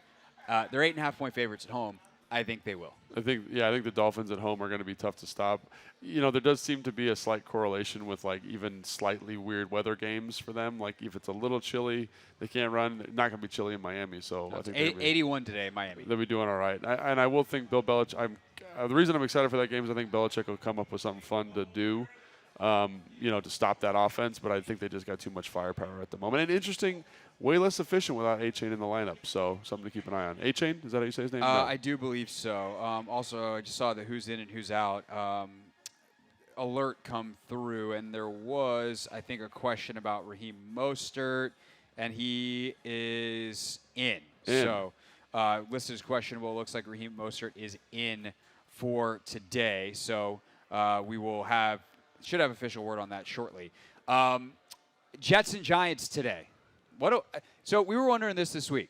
Do the Jets have to use like the usual away locker room, or do they get to use their own locker room? Do they? Yeah. What do they do for that? Or do they just get? I don't know what they would do. Also, do they have to fight over parking? Probably. I mean, someone probably parks in the away lot, right? Oh, well, I mean, is there an away lot? Yeah. Normally normally you don't have a car at the game if you're an away team. So I would think the Giants get the parking. I don't know how the Jets have to get to the game. And I would if I'm the Giants, I don't want the Jets to have their home locker room. No, I don't want that either. But I know the practice facility is right there. But maybe they change in the practice facility and get shuttled over. Maybe. And get off the bus in their I mean, there's an away locker room in MetLife Stadium. Like high school kids, Yeah, that'd be pretty funny. Just it's Quinnen Williams getting off the bus with his pads. Right. But as for the game itself, Giants obviously look a lot better. They've also had a brutal schedule. That 2-5, you look through the 5 and you're like, oh, that makes sense. They lost to that team. Coming off the win over these guys last week, can they do it again against the Jets? I think the Giants are going to win. I don't know why I think that. Honestly, I think they've kind of turned a corner. I think that defense is good. I think offensively with Tyrod Taylor, they're a little bit more dynamic. It'll be interesting because the Jets' defense is legit. So can they get it done? But I don't know. I think maybe the Jets have. I kind of look at the Giants. Or the Giants, excuse me. And I look at what they did to Sam Howell and think they can do it to Zach Wilson. That's what I think too. Yeah, I'm with that. They can turn him inside out. I'll take the Giants in that one. Jags and Steelers. Jags have really found it of late. They've been one of the better teams in the league the last couple of weeks. 5-2. Steelers somehow are 4-2. Does anyone think the Steelers are good? No. Do they win more football games than they lose? Always. Always, yeah. This is interesting because I think the Jaguars are good. Their roster's good. But for whatever reason, every time I watch them play, they do good stuff and then they do bad stuff that is not characteristic of a top team in the NFL. So I can't really quantify either one of those teams. I think the Jags are going to win. The Steelers are probably going to cover. I don't know. Like it's a 1-point spread, right, or 2-point spread, something like that. Yeah. So knowing Mike Tomlin, they probably win because he always wins close games like that. But I like the Jags. So. And of course, T.J. Watt will make the game-winning play at the end because T.J. Watt always makes the game-winning play at the end. Texans and Panthers, number 1 versus number 2 pick. Panthers letting Thomas Brown call the plays now. That switched during their bye week. So Frank Reich not calling it for Bryce Young anymore. Can that finally get them off the schneid versus a Texans team that everyone thought was going to be terrible, maybe win 2-3 games all year? They win today. They're already at 4, and they're above 500. Kind of a sneaky good football team. Really good in pass protection. That offense, that Kyle Shanahan offense led by Bobby Slowick, who was the defensive quality control guy when I was here. He's now the OC, looking awesome. So I'm gonna go Texans all day. If Slowick's one of those guys that if they continue to have a good year, like he's going to get head coaching interviews. Dude, think about that tree, man. That tree is incredible. Like anybody who's even remotely associated with it seems to be getting jobs, which is crazy. And a lot of them have actually been pretty good. No, yeah, I'm not saying that's not warranted. And like it's different than the Belichick tree when it was like, get a job, never mind, get fired, Yeah. go back to New England. Right. Like it's like, oh, yep, okay, half the league now is from the Shanahan coaching tree. Yep. It's really nuts. Browns and Seahawks. Sneaky good game, Coach. Yeah, P.J. Walker starting for Cleveland again. Seattle starting to figure a few things out, it looks like, offensively, but pretty inconsistent. Both teams 4-2 coming into it. How about Devon Witherspoon just balling his face off every single week, dude? He is an animal. I like the Browns, I guess, because the defense is good, and obviously they had a little bit of a hiccup last week, but I just think that Seattle offensive line has got a bunch of young football players that are going to have a hard time blocking Myles Garrett. So I think that's going to be a huge deciding factor.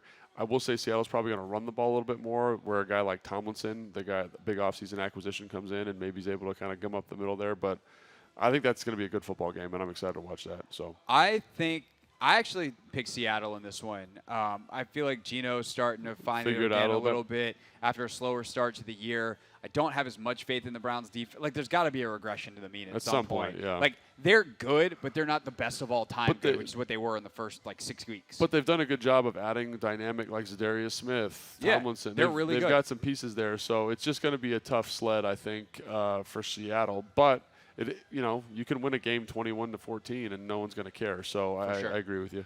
Chiefs and Broncos, ton of snow already on the ground in Denver. Winter storm. Happy Halloween to the people of Colorado, I guess.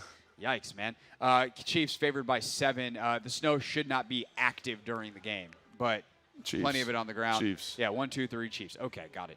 Cool, good talk.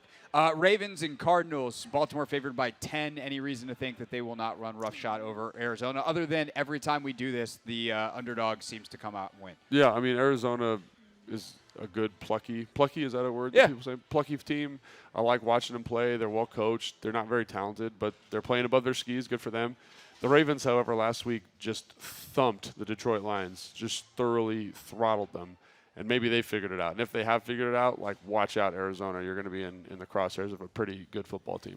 Baltimore, definitely a team that could buy 1 or 2 pieces of the trade deadline and really turn things up in terms of their place in the AFC. Bengals all of a sudden back at 3-3, going on the road to San Francisco. Niners can't win a road game, can't lose at home. They're at home today. Fighting Sam Darnold's. No, Brock Purdy cleared. Oh, did he get cleared from Monday? He had a concussion on Monday, though, right? Yeah, he did. He started to feel better in the middle of the week, was practicing by Thursday, and yesterday officially cleared Purdy to start today for San Francisco. It's kind of a bummer. I mean, I'm happy for yeah, him. obviously great for Brock, but no, I agree. I kind of wanted to see Darnold and see what he looked like in this offense. Yeah, me too. But the Bengals kind of look like a mess. They got high target load to Jamar Chase. What's going on with that? I have no idea. I think the 49ers. He's always open. Yeah. He's got a 7-Eleven necklace, bro. That means that you're always open. I'm with it. But I think the 49ers are the football team. I think they get right in this game. Bears and Chargers. How sad is NBC? Oh, that's a bummer. Before the year, they're like, Fields going to figure it out. And they might have figured it out. The Bears are playing better football than they were at the beginning of the year. They couldn't play much worse. And the Chargers, however, are the disappointing one, I think. They are disappointing because their record is 2-4, but they have lost a ton of one-score, like the anti-2022 Vikings. All they've done is lose one-score games where they're really tight. They've actually played all right ball. Favored by 9 tonight, Tyson Bagent will get the start for Chicago's Fields. They won last week, right? Out. They did. So they're 2-5 on the year. Did not see this one as a battle of 2-win teams, but I look at it as an opportunity to go to bed early. That's where I'm at. You're silly goose. Because I'm old. Raiders and Lions, Monday Night Football. Can the Lions bounce back after, did the Ravens expose them last week, or did they just have a bad week? That's a game that made me think about. I should have gone back and watched that game. I really like the Lions. I like how they're built. I think that's a hiccup. I think the leadership of Campbell is going to be able to get them back on the right track. I think And I don't think the Raiders are a bad football team. So I think that'll be kind of a sneaky good game, but I think the Lions win. It'll be close, though. All right, when we get back here on the Take Command pregame show, we will take a look at some of the inactives because there's actually a lot of moving pieces. Commanders have also announced who their technical starters will be, so we'll give you the latest on that, what they'll do at linebacker, what they'll do on the O-line, and how that'll affect the game today. Coming up at noon, we'll take a look at the Philadelphia offense against this Washington defense. Our pick 6 at 12:15, Grant Paulsen at 12:30.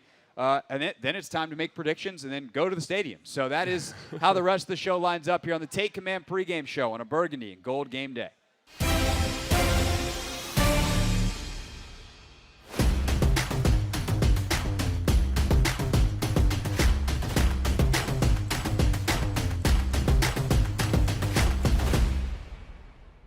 We have a new submission to the Real Things Hall of Fame. The F-35 is a fighter jet that the military has. It is very expensive. Very expensive.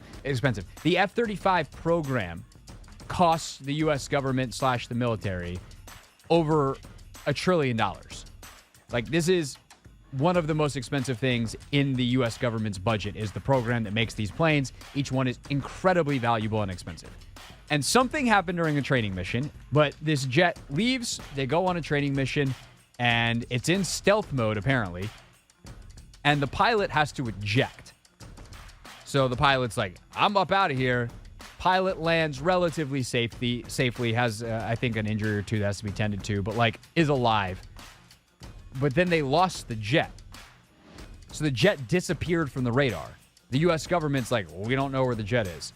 And so the Buford, which is the suburb not suburb, it's in South Carolina. It's by Charleston. Close enough. If people are actually from there and don't want to say that and want to say it's by Hilton Head, I know I grew up in the state. Leave my geography alone for the sake of the story, which I've now made less efficient by telling you all of those things because I can't help myself. Talk about a plane crash. Hey, we're back. So the F-35 gets essentially lost, and they're like, I don't know where this very expensive warplane went. And lo and behold, sometime the next day or later that day, it crashes somewhere, and luckily no one's hurt. But this $100 million plane is gone. Whoopsies, we crashed the plane. And this is an eyewitness account from a Charleston area television station of someone who heard the crash. In the bathroom taking a shave, and I heard a screeching, between a screech and a whistle. I said, what in the world is this? And I heard a boom. Then my whole house shook. White says he didn't realize it was a plane at the time, so he didn't call anybody. The first thought came to me, I said, what's it, a meteorite coming out of space or something? And I said, well, if the airplane, it needed to be reported, but the thing was flying is too low. The F-35B airplane wreckage created an extensive debris field.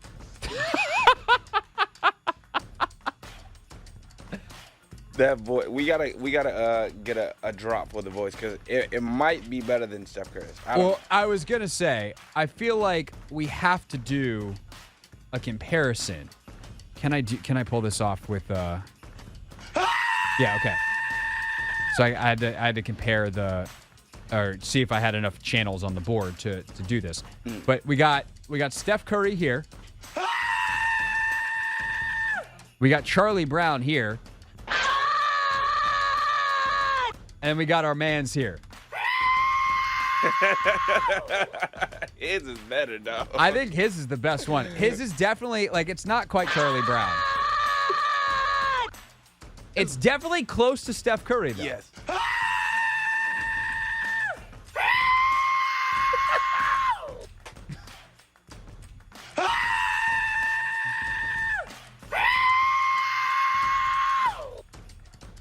We'll see you tomorrow.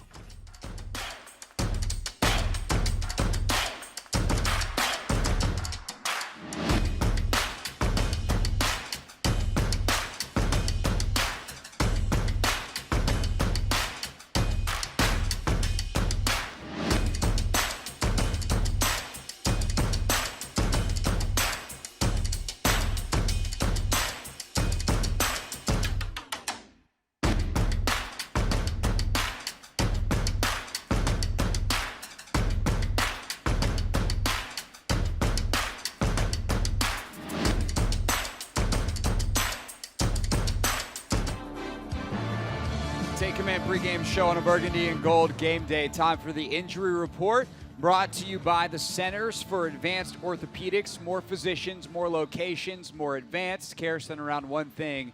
You visit CFAortho.com. We're live at Tap Sports Bar, MGM National Harbor on a Burgundy and Gold game day.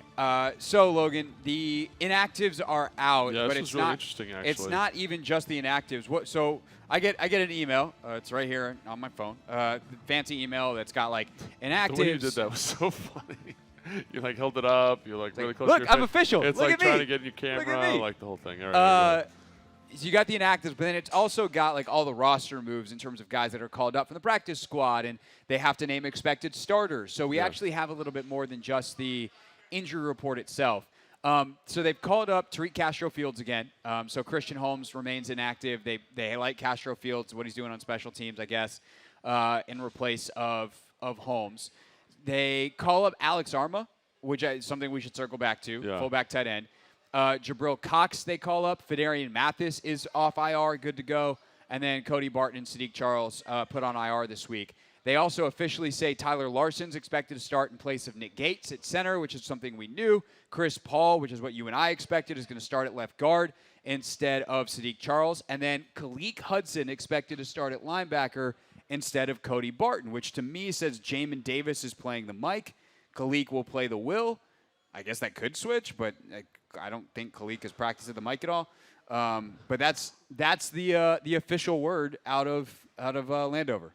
Yeah, man. I think that's kind of, there's some exciting stuff in there, and I know people are like, Logan, you're excited about that. Let me just walk through it real quick. So I think Alex Arma being active is a really interesting kind of shift in mentality, right?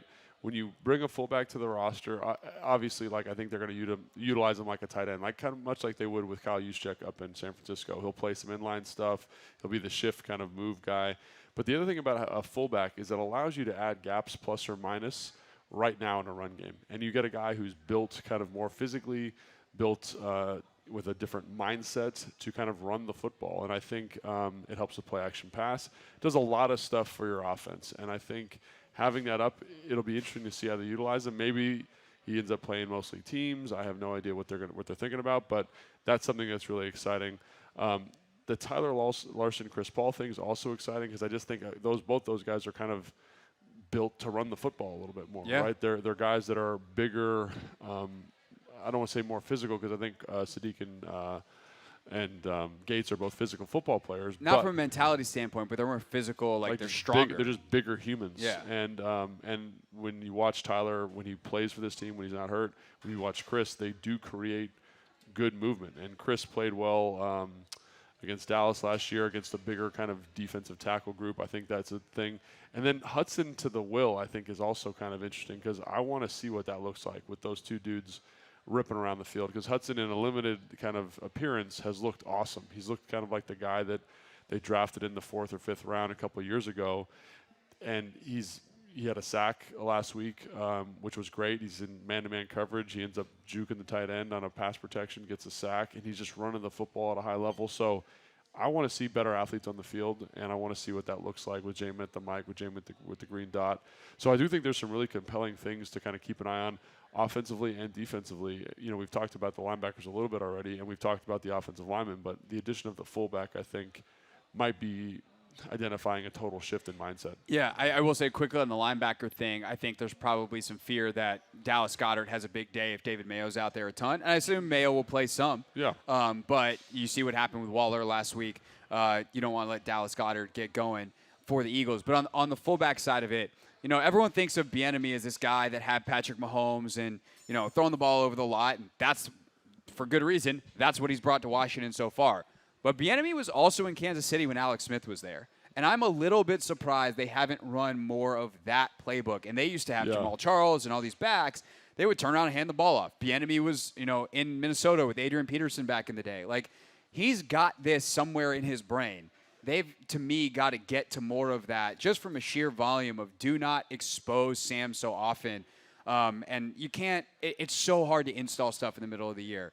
but maybe there's some stuff that was installed that they haven't used as much that Right. Alex Armo was a part of in the preseason. I think a lot of us thought, based off what they did in the preseason, Armo was going to make the team initially, and then he winds up not. So I think that seeing Armo up and active also gives me that hope that they're going to be more dedicated to running the football and that they can do it better, because even just having the threat of the run makes it so much easier to pass the football because of the kinds of defenses that you then face.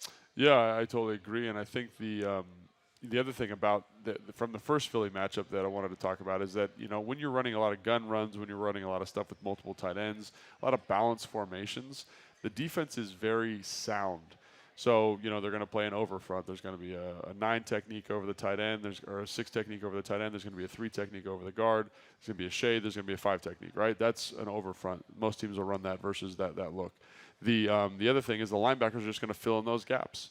So it's really hard to get that unbalanced shift of the linebackers. Here with the fullback, I put him right in the middle, and now I can have him block that will linebacker, and now that front side double team on that shade between the guard and the center can go back as opposed to going out. So we've made this very clear delineation for the runner, saying this combination should win, as opposed to if I'm blocking this shade that's going to this will linebacker, now I have to stretch the will, have to kind of slow play it, have to be really patient, I have to kind of wind it back and hit this cut here.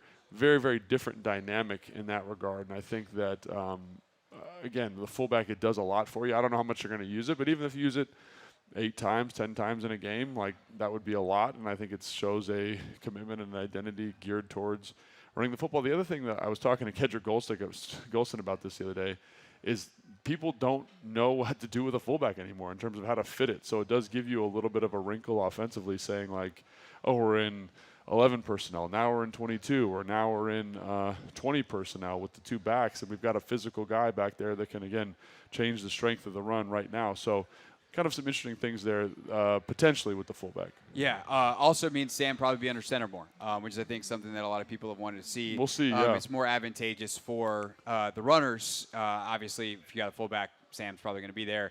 But what does that do when they need to pass out of those formations, out of those personnel groupings? So lots of questions, but some very exciting potential stuff for the Commanders with the personnel they have available to them today. It's the Take Command pregame show. We are live here at Tap Sports Bar, MGM National Harbor, starting to really fill up ahead of the 1 o'clock games. When we get back, what about this Philadelphia offense? How can the Commanders defense limit A.J. Brown? He's had 5 straight games of 125 yards receiving. Can they not make it 6? That plus the other key questions on that side of the ball next. It's the Take Command pregame show on a Burgundy and Gold game day.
right, welcome back. It's the Take Command pregame show on a burgundy and gold game day live from Tap Sports Bar, MGM National Harbor on the Team 980, 106.7 The Fan with Logan Paulsen there. I am Craig Hoffman. Also, don't forget, you can stream us live on YouTube during the show as well.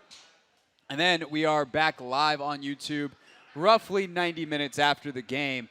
And today, Logan, we'll be live from FedEx Field, which is cool. That'll be cool. So I'll Save go some to the time. Yeah, go to the post-game press conferences, etc., and then I will pop up and we'll get back on YouTube and do our post-game instant reaction show. So that'll be on the Team 980 and 106.7 The Fans YouTube page, or YouTube pages. If you're not subscribed, please do that. Yeah, Just, do it. If you're, especially if you're watching right now. If you're one of the hundreds and hundreds of people watching right now and you're not subscribed, there's a little button on your screen. Just click it. It's better for you. We're going to give you good content. That's good. All right.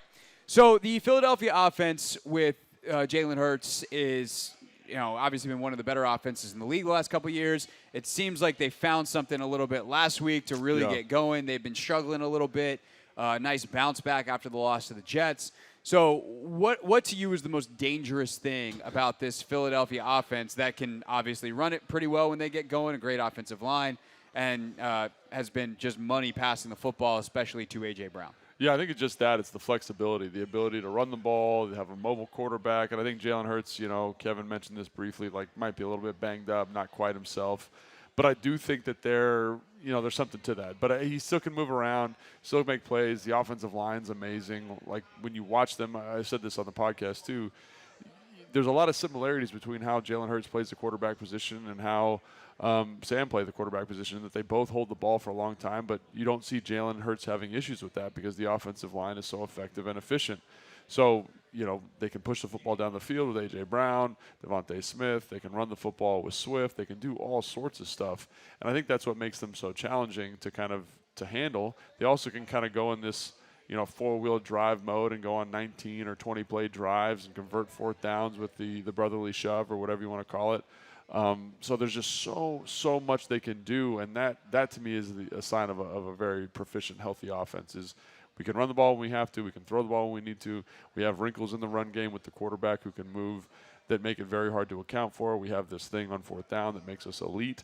So to me, that's the issue that I see with them, is just they have so many ways to beat you. And I look at the first Commanders game, they did a great job, really, quite frankly, stopping the run, and you felt like they had control of the game defensively. But then they said, let's find some ways to manufacture explosive. And they're not complicated game plan nuanced explosives. It's like, our dudes are better than your dudes. Like, good luck making a play. Yeah. A.J. Brown has obviously, as we said, been so good recently. He kind of, I don't know if it started the first of the 125 games against Washington or whether that was the second. Anyway, he got 125 yards plus receiving in 5 straight games. So much of that in the first matchup, though, came against Emmanuel Forbes. I imagine you see a lot more Benjamin St-Juste on him today. What do you think of that matchup, which we have seen in past seasons? I actually like it a lot better. I think Benjamin St-Juste, a lot of people said, hey, he didn't play very well against the Giants. That's not my take on that. I thought he had a really good game against the Giants. I thought he was very intuitive and on his P's and Q's. And I think defensively with him in there just seems to be a better cohesiveness between him, Cam Curl, Fuller, and Percy Butler. They just seem to be on the same page a little bit more. And I think a little bit of credit probably goes to Jack. We talked about that, how you got to give credit where credit is due sometimes, of him kind of working through some of this stuff and finding stuff those guys do well. And that's exciting for me. When you get 4 dudes in the back end who are playing not excellent football, but at least more consistently, they at least look more comfortable. I think that's a very positive sign for this matchup, because, Jack is going to get in those man situations. St-Juste is going to be in a man corner all the time. And I think outside of the Bears game, St-Juste has been the most consistent and kind of the most dynamic secondary player. So I want that matchup. I want them to be in that situation. I want my best coverage player on their best receiver, and he's going to get some. A.J. Brown's going to make some plays, but if we can manage that a little bit and limit kind of the free runners, him running through the secondary in space, all that kind of stuff, I feel much better about it, and I feel like this configuration in the back end gives this team the best opportunity to do that. So here's my concern with Benjamin St-Juste, and this is a long-term concern. Like, Benjamin has done a phenomenal job of continuing to refine his technique, continuing to learn the game, being in the right spots. Yeah. He, from college to now, does not have great ball skills. No. And against a guy like A.J. Brown, where there's going to be contested catch situations, like I struggle to feel super confident with a guy who is not necessarily, I don't want to say he's competitive, but he loses a lot of the competitions at the catch point. Like, is there anything they can do about that? Or do you just hope that he has a good day in that category where he's traditionally struggled? He had no career interceptions in college. The one he's got in the NFL was Desmond Ridder throwing him a gift a couple weeks ago. Yep. And he does have a tendency to be in the right play to end up on the wrong side of a poster. Yeah, and I think that I like that. I know a lot of fans are like, what? You like that? I like that he's in the right position. I like that as opposed to what we saw with Forbes in the first matchup, where there's a little bit of space, there's air, guys running free.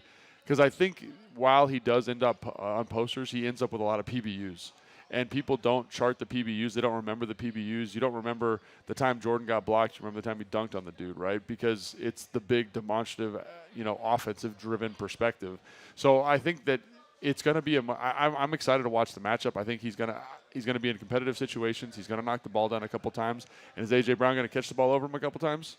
100%. Like, don't even shrug your shoulders. It's 100% right.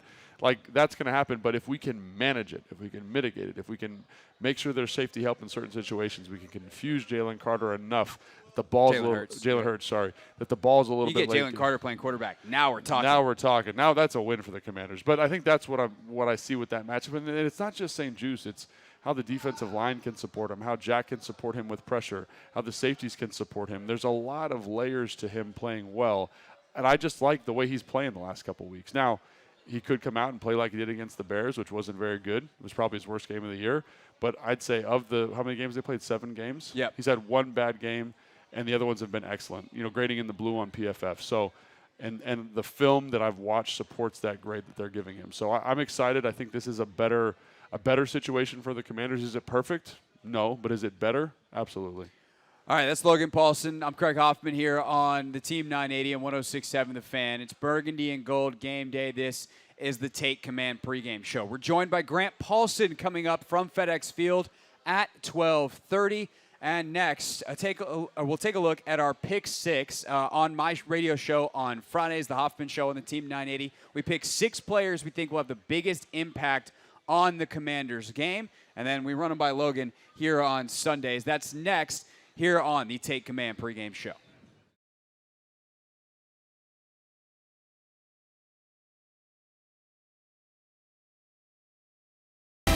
Was it Cincinnati? That's not what depends on the story, but maybe we were playing Cincinnati. So Logan catches this touchdown. Oh, that's right. Yeah, that was Cincinnati. Yep. It was Cincinnati. So we put in this play, and it was like, I think we called it Hoss Juke or something like that. I can't remember what we called it in that offense, but Logan's on a seam, right? So he's our vertical threat, taking the top off the defense. Digging out, guys. We're talking in the week. I don't think we ever said it in the install with those guys, but they're like, listen, Logan's not even in the progression. He's taking the top off this thing. We're trying to work this little option route down. And they bust this coverage. And I mean, he is screaming wide open. I wasn't even supposed to be on the play. They were supposed to sub somebody else in because I thought I was too slow to run this route. Just for the context here for everybody. So he's screaming wide open. And I'm like, Matt, throw it at his back shoulder. You might hit him in stride. If you try and back shoulder him. Threw it right at him. He catches it. It was an awesome touchdown. Just the celebration afterwards was so much fun. For me, it was always fun celebrating the touchdowns with the guys that didn't score them all the time. Like take that, Julio Jones. Yeah, and I'm not, I'm saying that, but like your role for us was you did the dirty work, and when you see guys that do the dirty work get rewarded for it, that was really cool. Something I'll never forget. The caveman. Yeah. And the caveman was in there in the end zone celebrating. It was awesome.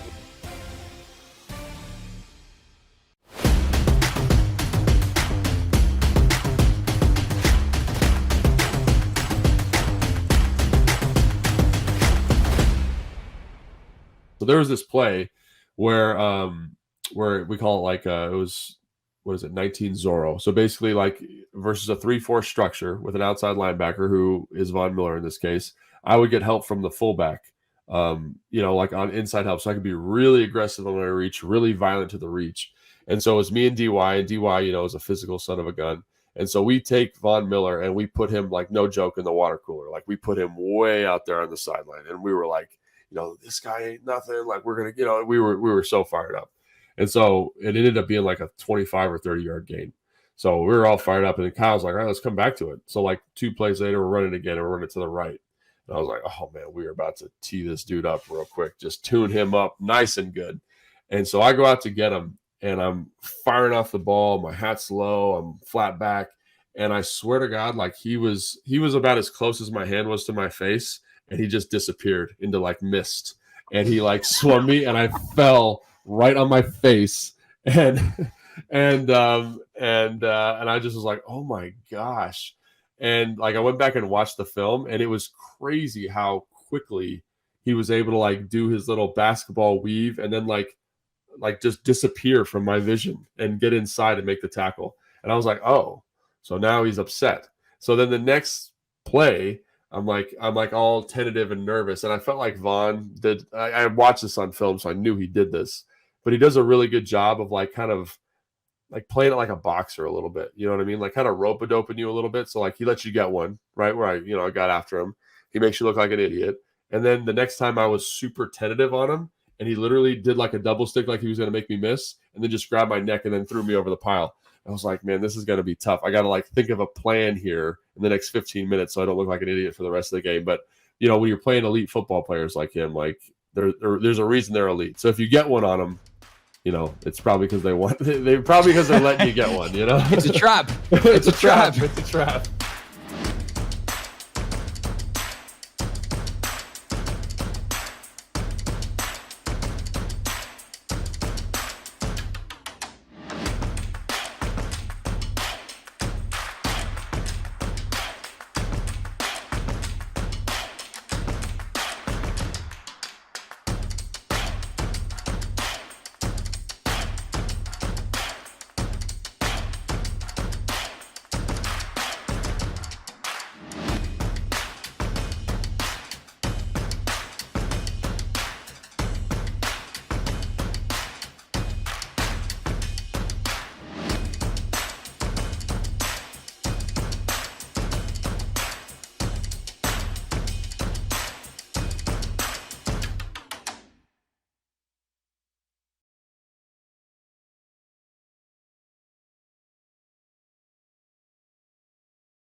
Take Command pregame show on a burgundy and gold game day. Logan Paulsen, Craig Hoffman with you on the Team 980 and 106.7 The Fan. We're live at Tap Sports Bar, MGM National Harbor. Here each and every week starting at 10 a.m. Doors open at 11. And people streaming in, getting ready to sit down, get their bets in, watch the 1 o'clock games. One update on one of those. The Chiefs, this is a 4:25 game. The Chiefs and Broncos out in Denver.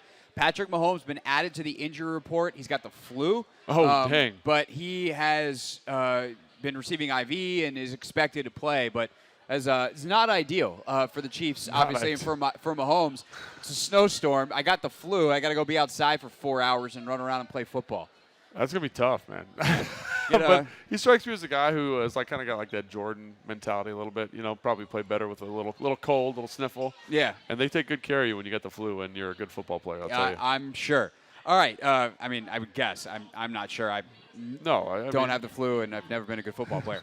I know. Okay. We're with it. I report. I give analysis. I try my best, but that's not. I didn't need to play to do it. All right. Our Pick Six. We do this every single Friday on the Hoffman Show. 6 o'clock, we pick 6 players who we think are going to have the biggest, or 6 entities that are going to have the biggest impact on the game. Now, you got on my producer, Anthony Haney, about his selections. I did, yes. And he then tried to step it up, and he really put me in a bind because he decided to pick all 3 of his before I got to pick any of mine. So if mine stink this week, it's still Anthony's fault. The first one that Anthony So picked. this first one's Anthony's? Yeah, he's got 1, 3, and 5. 1, 3, love him. Love him. Just look at the list. Love him, Anthony. Great job this week. Eric Bieniemy. They've got to run the football more. Yeah. They got to find things that Sam Howell does well and get to them early and often. That's the simple version. More complex version. Yeah, so obviously I love the idea that Eric Bieniemy is your kind of most impactful player, or most impactful individual. How we going individual this week? With the game plan they ran against Philly last time, just how efficient they were, what they were able to get to, the ability to stay on the field, that all comes and stems from the prep in the week and the play calling. I think we've already seen kind of maybe a way he's going to go this week with the Alex Arma addition in terms of in terms of offense, like what that could do for you. But yeah, like I think that's going to be super impactful. You mentioned some of the roles here, like the rolling, the pockets, the keepers, the play action pass, all those different things. What does he bring this week as the wrinkle? It doesn't need to be dramatic, but the thing that gives you just easier looks. So really curious to see what that's going to be. I love it because he's going to have to call a really good game. And I think it's the other thing, in addition to calling a good game, is how well are the guys prepped this week? Because one of the things we talked about with the Giants game with some of those protection things is it didn't look like they were totally ready. The plan was good, but how prepped were they actually? And so this week, are they ready to go? Are they dialed in? Is he dialed in? Is the plan effective? He's going to have a huge impact on this game. I also wonder if there's anything more that they add, some things that they kind of took out after the preseason, the pre-snap motions, things like that. There was more of that in the first game against Philadelphia than we saw in any other game this season. So to some of that stuff that could be helpful, go back in the offense today. My first pick, number 2 in our pick 6, Jamin Davis. Love it. Obviously with Cody Barton out, knew he'd be important. Didn't know at the time when we did this on Friday he would have the green dot. He would start at middle linebacker.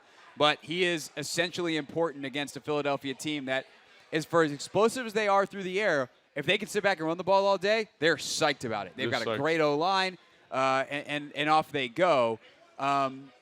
If Jamin Davis can be super impactful, and not to mention in coverage in those middle areas, and also in some matchups one-on-one in man coverage, like what are his responsibilities? Because you see Waller get him last week. You see Saquon get him last week. And those are tough matchups. That's why playing linebacker in the NFL is hard as hell. But he's got to continue to play well overall if they want to have a chance today.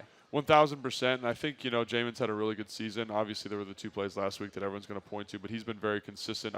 It'll be interesting to see if he can maintain that level of consistency moving to the middle linebacker position, because there's just more that's involved. Can he get the front called correctly? Can we get the checks called correctly versus motion? Can we find those matchups? Because in this defense, at least in my observation, the will linebacker, while drawing tough matchups on a down-to-down, like their peak coverage responsibilities are probably tougher, but their down-to-down coverage responsibilities are probably easier. Does that make sense? Like they get really hard matchups versus like a slot receiver every once in a while, but the down-to-down stuff of the back going to the flat, just kind of mirroring that out there, is a little bit simpler. Middle linebacker got a lot more going on there. So can you kind of maintain that level of production you've had at the will linebacker spot going into this game? I think you look back to the Cleveland game last year where he had the green dot, where he played the mic, and that was one of his best games last year. So can he kind of come out with the same level of consistency? He's going to have a huge impact on this defense, good or negative, positive or negative. I'm hoping that it's in the positive today. For sure. Number 3, Jahan Dotson. Can he get going today? Last time we saw Jahan, last play last week, pretty bad drop on the 4th down. Obviously could have been a better ball, but that's one Jahan's got to have. Last time we saw him against Philadelphia, he caught the game-tying touchdown where extra point sends it overtime. Ron decides not to go for 2. Ultimately, the Commanders do lose in OT. But you thought last week, despite that drop, he had his best game of the season. Maybe his legs back underneath him? That's what it looked like to me anyway. It looked like he just was a little bit more consistent, a little bit more on tempo, a little bit more urgent, a little bit more sudden in the short area. All those things super important. Had some kind of tough catches, balls behind him on a couple sprints, able to just snag those right out of the air. So I thought that was kind of the player we were all hoping and expecting to see. And if the protection holds up, I think he ends up with probably 150 yards receiving. That's not an exaggeration. Like, that's 100% legitimate. 100 yards receiving and a touchdown. So can you do that this week against a little bit better coverage group? Not better coverage group, a coverage group that is more conservative, and therefore it's harder to kind of find those explosive plays. But can you be a little bit more physical? That was one thing in the first Philly game where I was like, man, if he's a little bit more physical here, he probably gets a better opportunity for himself. Saw a little bit of that last week. Can you continue to build? Can you continue to grow? Absolutely, him being the number 2 receiver and getting some touches and being impactful in this game is going to be huge. All right. So that was Anthony's, huh? That was Anthony's. So I thought, okay, yeah. All right, that one's okay. I like that one. I like the first one a lot. That one's okay. Yeah, and number 5 is a guy that I would have picked much earlier if Anthony hadn't put all of his picks before I made any of mine. Brian Robinson is then who I went to. Obviously, B-Rob is so important to this offense, and it's a bit of a thermometer type, or really, I guess, thermometer, not a thermostat. But he can be a thermostat. You want to be a thermostat, not a thermometer, Logan. You want to be someone who sets the temperature, not someone who just measures it. But for B-Rob, if he's involved a lot, I think that speaks well. The game flows where you want it. You're tight. You're in it. He's probably being effective. If not, maybe Chris Rodriguez gets more carries, which is fine. But you'd like the guy that is your starting running back to be super impactful on this game. And with Alex Arma up, with probably a little bit run-heavier game plan, at least that's what it would seem, I think how obviously impactful and how effective Brian Robinson is massively important to this game. Yeah, 100%. And it's someone I'd kind of just tag on there is Chris Rodriguez. I think both those guys are going to get a lot of touches today. And then B-Rob, can you be patient? Can you help set some of these runs up? I think the addition of Alex Arma kind of probably fits his skill set a little bit more. I think, when you look at stuff they did in Alabama, a little bit more like that. But can you be more patient with the runs? Can you set these blocks up? Can you help the O-line out? Can you help this offense stay on schedule? Because there's times where you see him and you're like, man, that's not the right read, or cut that ball back or whatever. And, one of the things that I love about him is his vision. So can you kind of get back to that level of high-level understanding of the run game, elevating the offensive line through your vision, through your execution? And, yeah, to your point, if he's having a good football game, this team's probably doing okay. I think. Without a doubt. Benjamin St. Juste is number 5. I would have picked him. Yeah, probably 2 for me. Yeah, 2 behind Bieniemy if Anthony had not stolen him. I think people get it. I mean, right now, I think right now I would have gone Eric Bieniemy, Jamin Davis, and Benjamin St. Juste. That's how important that is, and it's probably 1A, 2A, 2B with regards to Jamin Davis and Benjamin St. Juste. I just think he's going to draw a really tough matchup. He's been playing better football. We've talked about his consistency, but this is one of the best receivers in football. And he's playing like a top 5 guy right now, A.J. Brown, and you need to have a big game. One of your best games versus a guy like that. In the last matchups, lots of double moves. We saw how that double move kind of element of the game hurt him when he was going up against DJ Moore. Yep. Can you be more consistent? And he got beat on one last week with Hyatt. Yeah, I was going to say Hyatt had one too. So, again, not as bad, contested catch, but where's that discipline? Where's that line at in terms of being aggressive, getting that PBU, and trying to dictate to the receiver while also not being overly aggressive? I'm so excited to watch him today. Of everybody available, I think that's going to be, if he has a good game, he is the most likely, I think, to kind of indicate a positive outcome for them.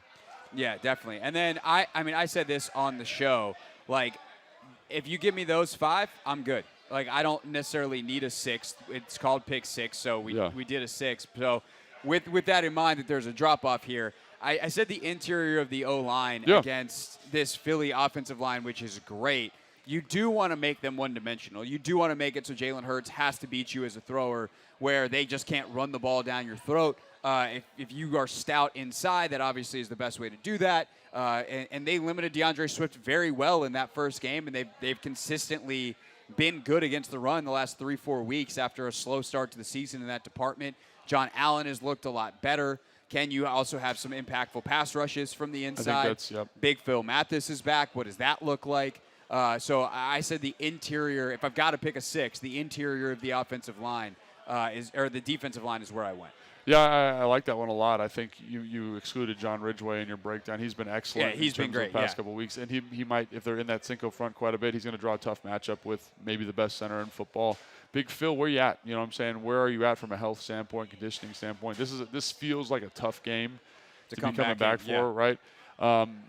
Interior defensive line, I think Payne on that left guard, on their right guard, is a really good matchup that he should be able to exploit.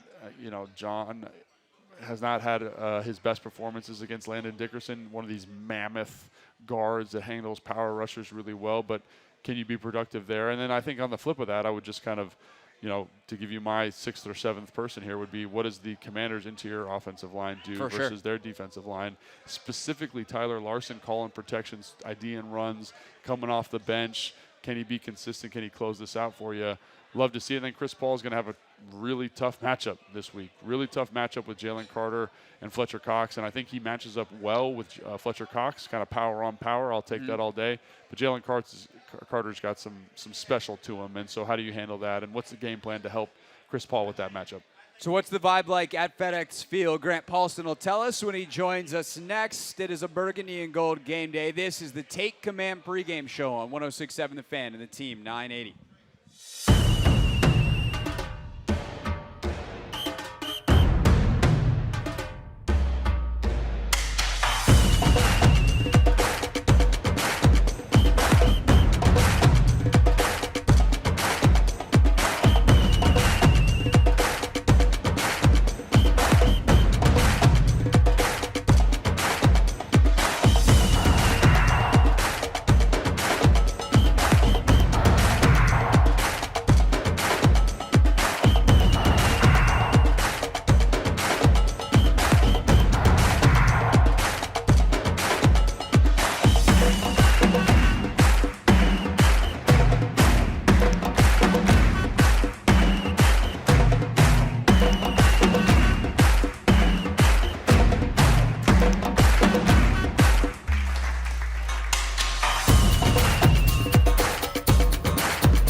Take Command pregame show live from Tap Sports Bar, MGM National Harbor, here on 106.7 The Fan and the Team 980.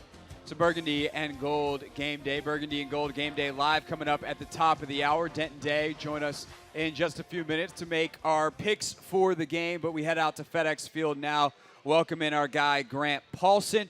Of course, Grant Danny, 106.7 The Fan. GP, how are you, sir? I'm doing well. How are you guys? Doing well. Getting ready to join you out there. Is my seat, properly protected from whatever stuff Chris Russell has put on it? It's actually really funny that you said that. I'm looking at it, and Russell has roughly 11 wires right now that are in your space. So over top of your name card and your actual seat, you guys are going to have some things to sort out. For some reason, he has a setup today. I'm not doing a bit. I could take a picture of it. Where he's got like a full microphone stand that's 2 feet tall, with a microphone, with a Comrex, with 2 laptops. It's like the guy's at home in his basement. It's amazing. Doesn't he do? He does like an update though for some national radio. Yeah, he does the CBS Sports updates, but normally just does it on his phone, which is always jarring because it's just the middle of the game. Very loud, yeah. Yeah, and Chris has one volume, and it's just like, yeah, we're here at blah blah blah. And we're like, whoa, hey buddy, you want to give us a heads up? Hey, sorry guys, about to do the update. Yeah.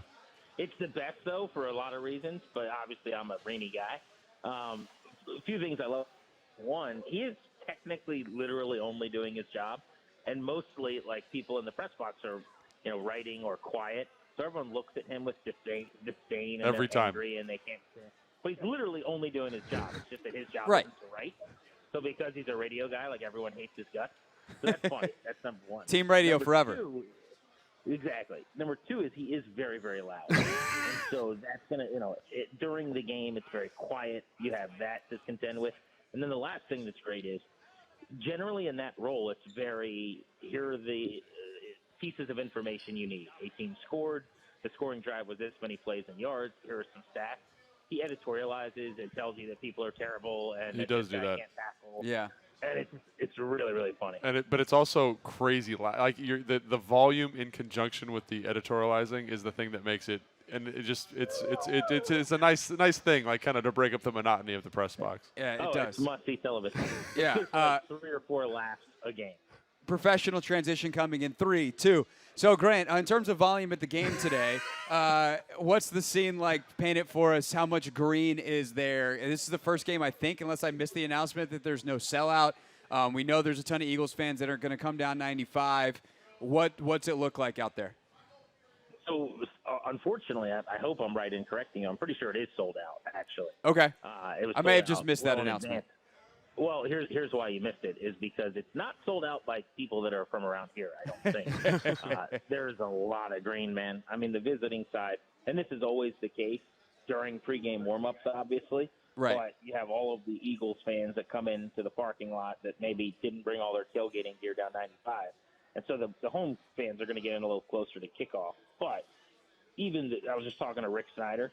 We were looking at the home side, and it is littered with green already. So it's going to be – I think it would be a surprise if there are 50% Commanders fans here based on what I'm seeing right now. Oh, wow. Yikes. That's not ideal. So the main thing we've been talking about today is kind of where this team is at emotionally. Obviously, a tumultuous week, a noisy week, trade rumors, coming off a terrible loss, all this stuff.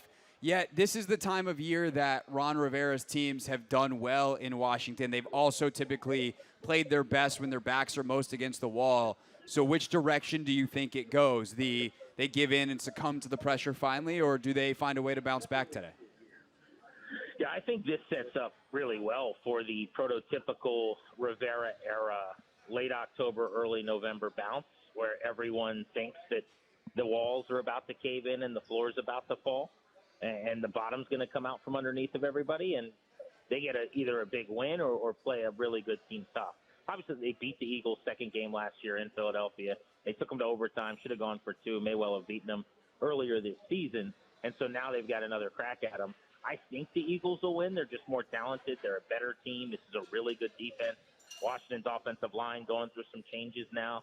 The number 9 defense in yards per play in the league they're facing. They're top 5 against the run, and the Commanders really haven't been able to get Brian Robinson going. at all here the last few weeks. They're number 7 against the pass. And the one thing they don't really do is pick off passes. They're 31st in interception rate, about 1% of passes getting picked off. But they just added Kevin Byard to help out, a safety with 27 career interceptions.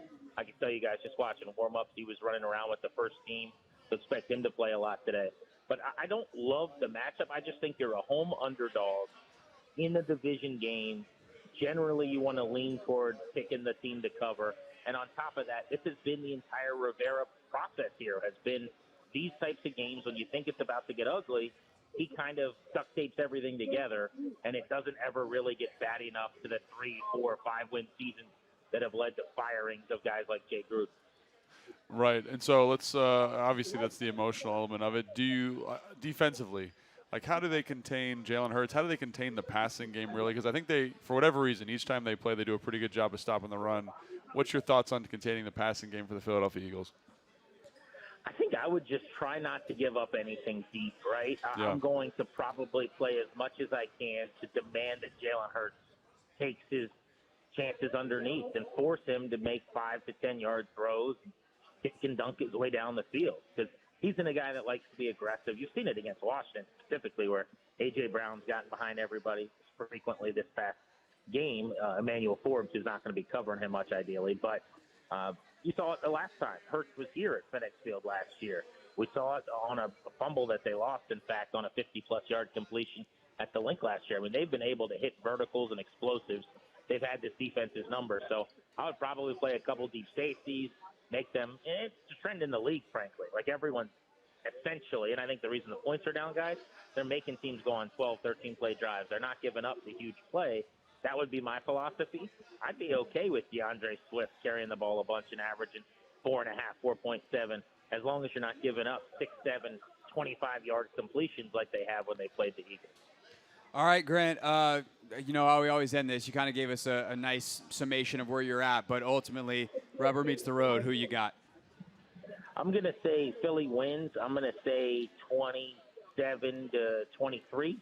I think Washington, maybe it's a late backdoor cover, but I think inevitably the game's tighter than people think. I think the Eagles win the football game.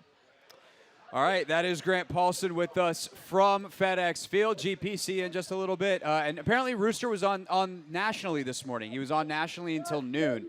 So if you could just help him kind of get his national radio show out of my small laptop space, I would appreciate the assist. So high maintenance, jeez. Right now, there's actually just a plate of nachos there. The wires are gone. Okay. Wow. Look at Rooster's cleaning up all by himself. Rooster's How efficient. An animal. Good He for is. Rooster. All right. See you in a little bit, Grant. Take care. That's Grant Paulsen with us. Of course, check him out tomorrow, 2 to 6:30 on 106.7 The Fan. When we get back here on a Burgundy and Gold game day, we check back in with Denton Day in our DC studios for Burgundy and Gold Game Day Live. We get our picks in as well as our keys to the game. And then it's time for us to head over to FedEx Field. Time for everyone here at Tap Sports Bar to get their eyes on their favorite TV, watch their game of choice. Burgundy and Gold Game Day rolls on next here on The Fan and the Team 980.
Wrapping up the Take Command pregame show here on a burgundy and gold game day. Craig Hoffman, Logan Paulsen with you here at Tap Sports Bar, MGM National Harbor, which is quite full at the moment. Logan, I feel like every time I look up, there's a new More table people. that has people in the chairs, which is great.